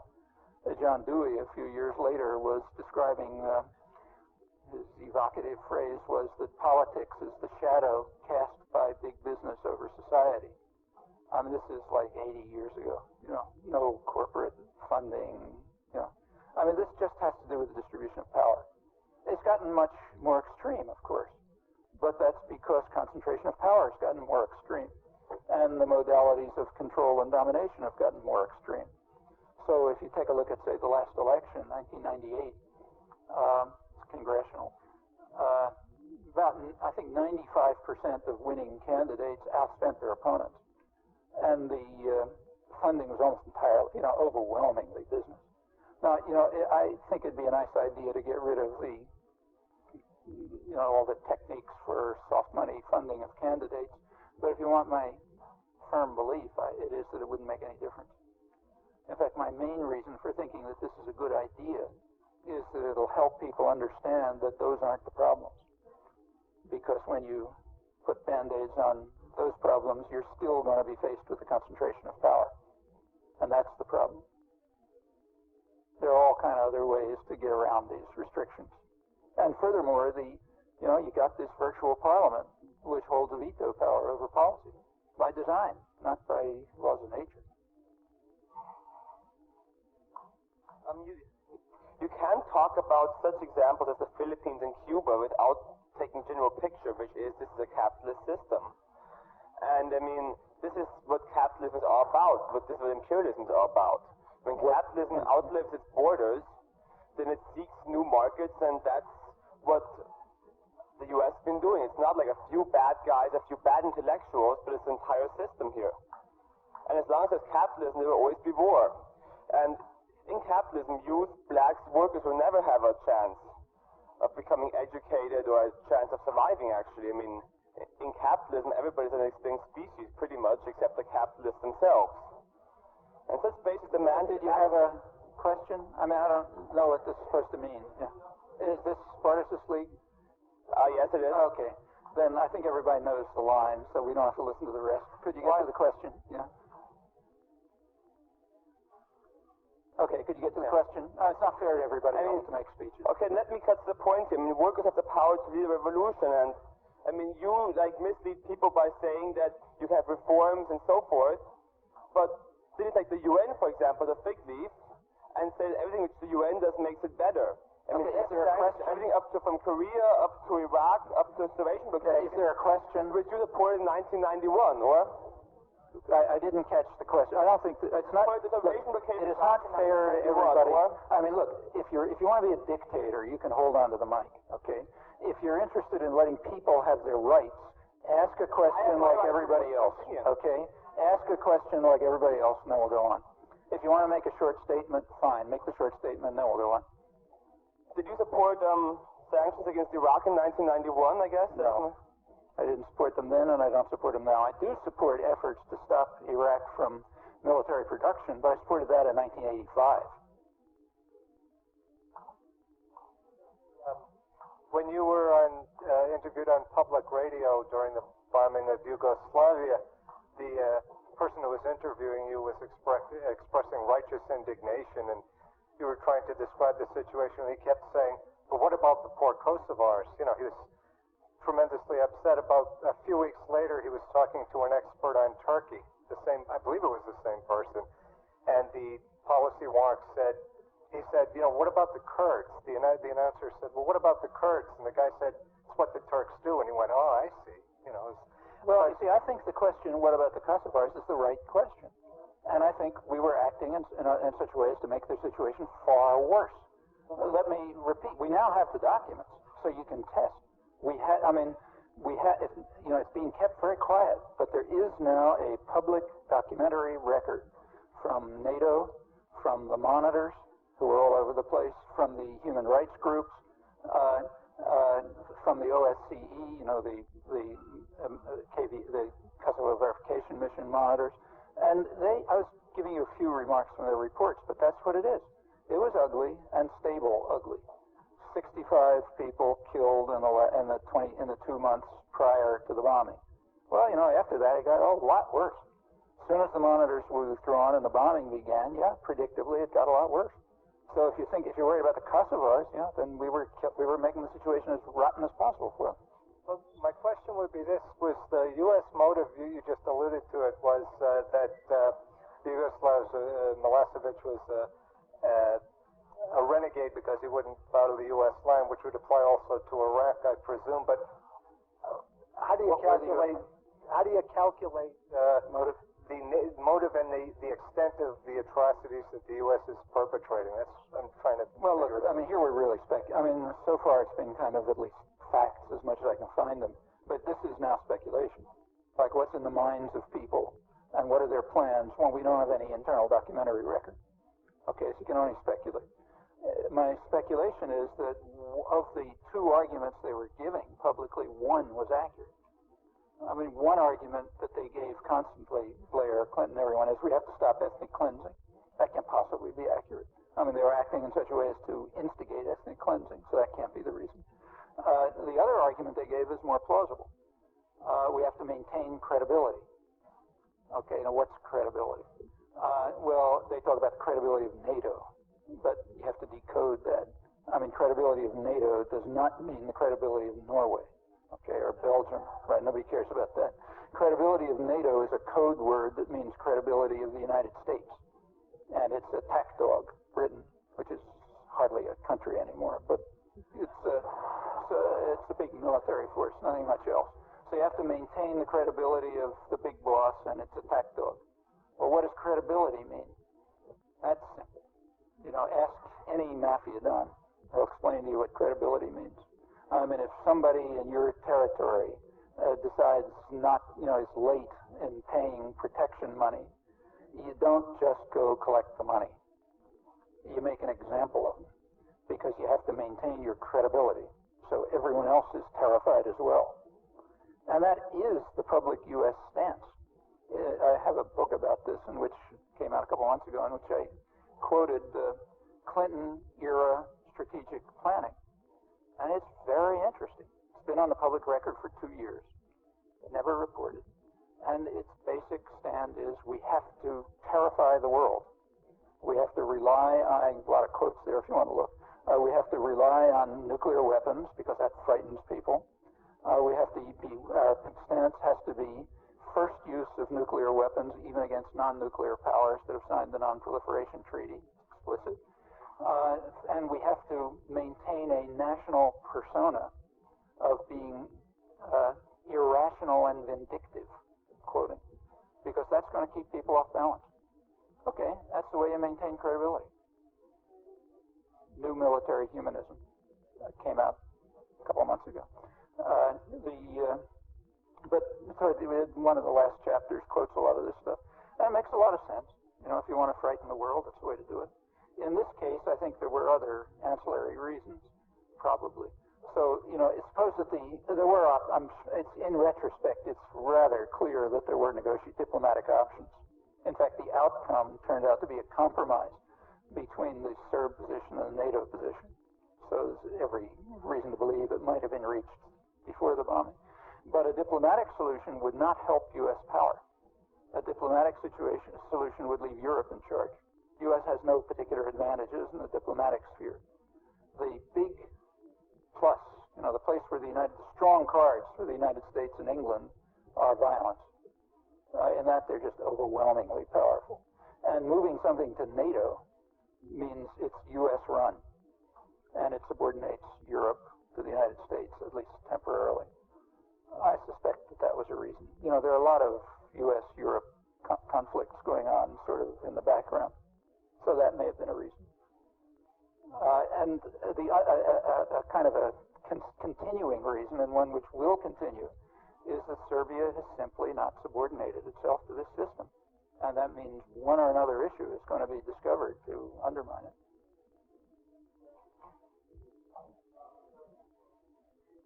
How about just one from each mic, okay? Too late? And what is it? 9:20. Okay, two more questions. Let's make it the two down here. I'm sorry. Okay. About close to home. I got my orders. A question about close to home but still far away. What do you think about the sovereignty movement in Hawaii? Hawaii Islands.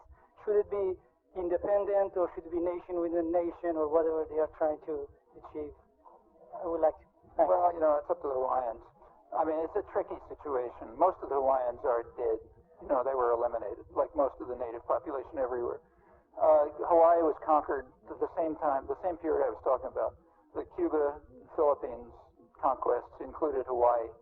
Hawaii was essentially stolen from its population by violence, outright violence and fraud. It remained a colony for about 50 years, 60 years, and then it was turned into a state. By now, it's, the indigenous Hawaiian population is marginal within Hawaii. I don't know what the answer is to situations like that. I mean, I don't think Hawaiian autonomy is in the cards. Well, all right, let me, you can't argue with a woman of the cloth. You never know that? Do you see a connection between the naturalization of might is right in American foreign policy and the history of at least Western civilization of having the idea that might is right in terms of dominating and controlling and terrorizing women for the past several millennia? Yeah, but I don't think this is Western civilization. I think this is, unfortunately, human history, with very rare exceptions. I mean, it happens that what we call Western civilization, I don't like the word, did develop a uniquely significant culture of violence. I mean, if you read military history, almost everyone agrees that one of the reasons why the barbarians of Northwest Europe conquered the world was they just were more savage. And they were probably more savage because of, centuries of murdering each other, which led to a cult of savagery. They were not that much ahead in means of violence, but they were way ahead in a culture of violence. One standard military history that Jeffrey Parker points out that says that for people elsewhere, a war was a game. For Europeans, it was a science. And that made a big difference. On the other hand, treatment of women, I don't think it's horrible in the West, but I don't think it's any worse than anywhere else, maybe better. So it's not that there's something lovely somewhere else. I mean, this happened to have its particularly ugly characteristics, as did many other things. Sort of a self-fulfilling prophecy that other kind of cultures have been wiped out. I mean, still some exist that have alternative structures that aren't necessarily women-dominated, but much more egalitarian. Some are, but I think one has to be careful not to romanticize. You really want to look at the facts. And they're very different. I mean, there's no such thing as indigenous society, for example. They're widely differentiated. And you just have to be careful to look at each one. In fact, we understand very little about them. I mean, it's hard enough to understand our own society. Very hard, in fact. To try to understand societies that we're not part of is extremely difficult. And one has to be very cautious in judgments about them, I think. Last two, yeah. From the capitalistic viewpoint over here, I kind of find it. Are we back to the Spartacus League? No. I just have a question here. It seems kind of ironic that MIT owns stock in the same very multinationals that you speak against. So why is that ironic? I mean, is MIT part of the world? But is that ironic? Are we biting the hand that feeds us by speaking up against these? Well, I would if we, sure. I've been doing it all my life. I mean, why shouldn't we? I mean, that's like asking. It's like asking whether some opponent of slavery should be. Opponents of slavery were biting the hand that fed them, the slave society. Should they have stopped?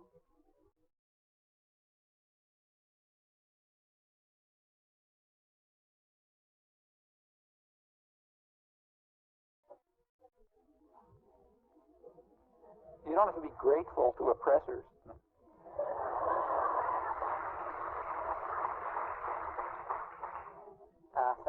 here tonight, Professor Chomsky. I just have a question. You talked about the Bretton Woods and how it was essentially abolished in the early 70s. A couple of years ago, the business press in America was full of reports about how Asia was going to be the world's next dominant power, dominant regional superpower, because of its incredible exploding economy. And then the 1997 stock crash, or currency crash, came through. Do you have any suspicions that that might have been engineered? Do you think that capital markets are being used as a weapon? There are plenty of suspicions about that in Asia.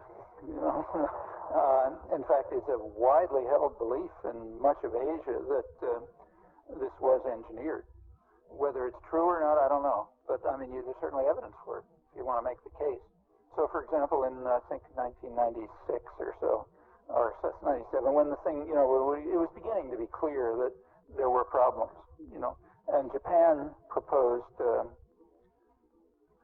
I think $100 billion reserve that could be used, that Japan would mostly contribute to, that could be used to defend currencies if they came under speculative attack, as they soon did.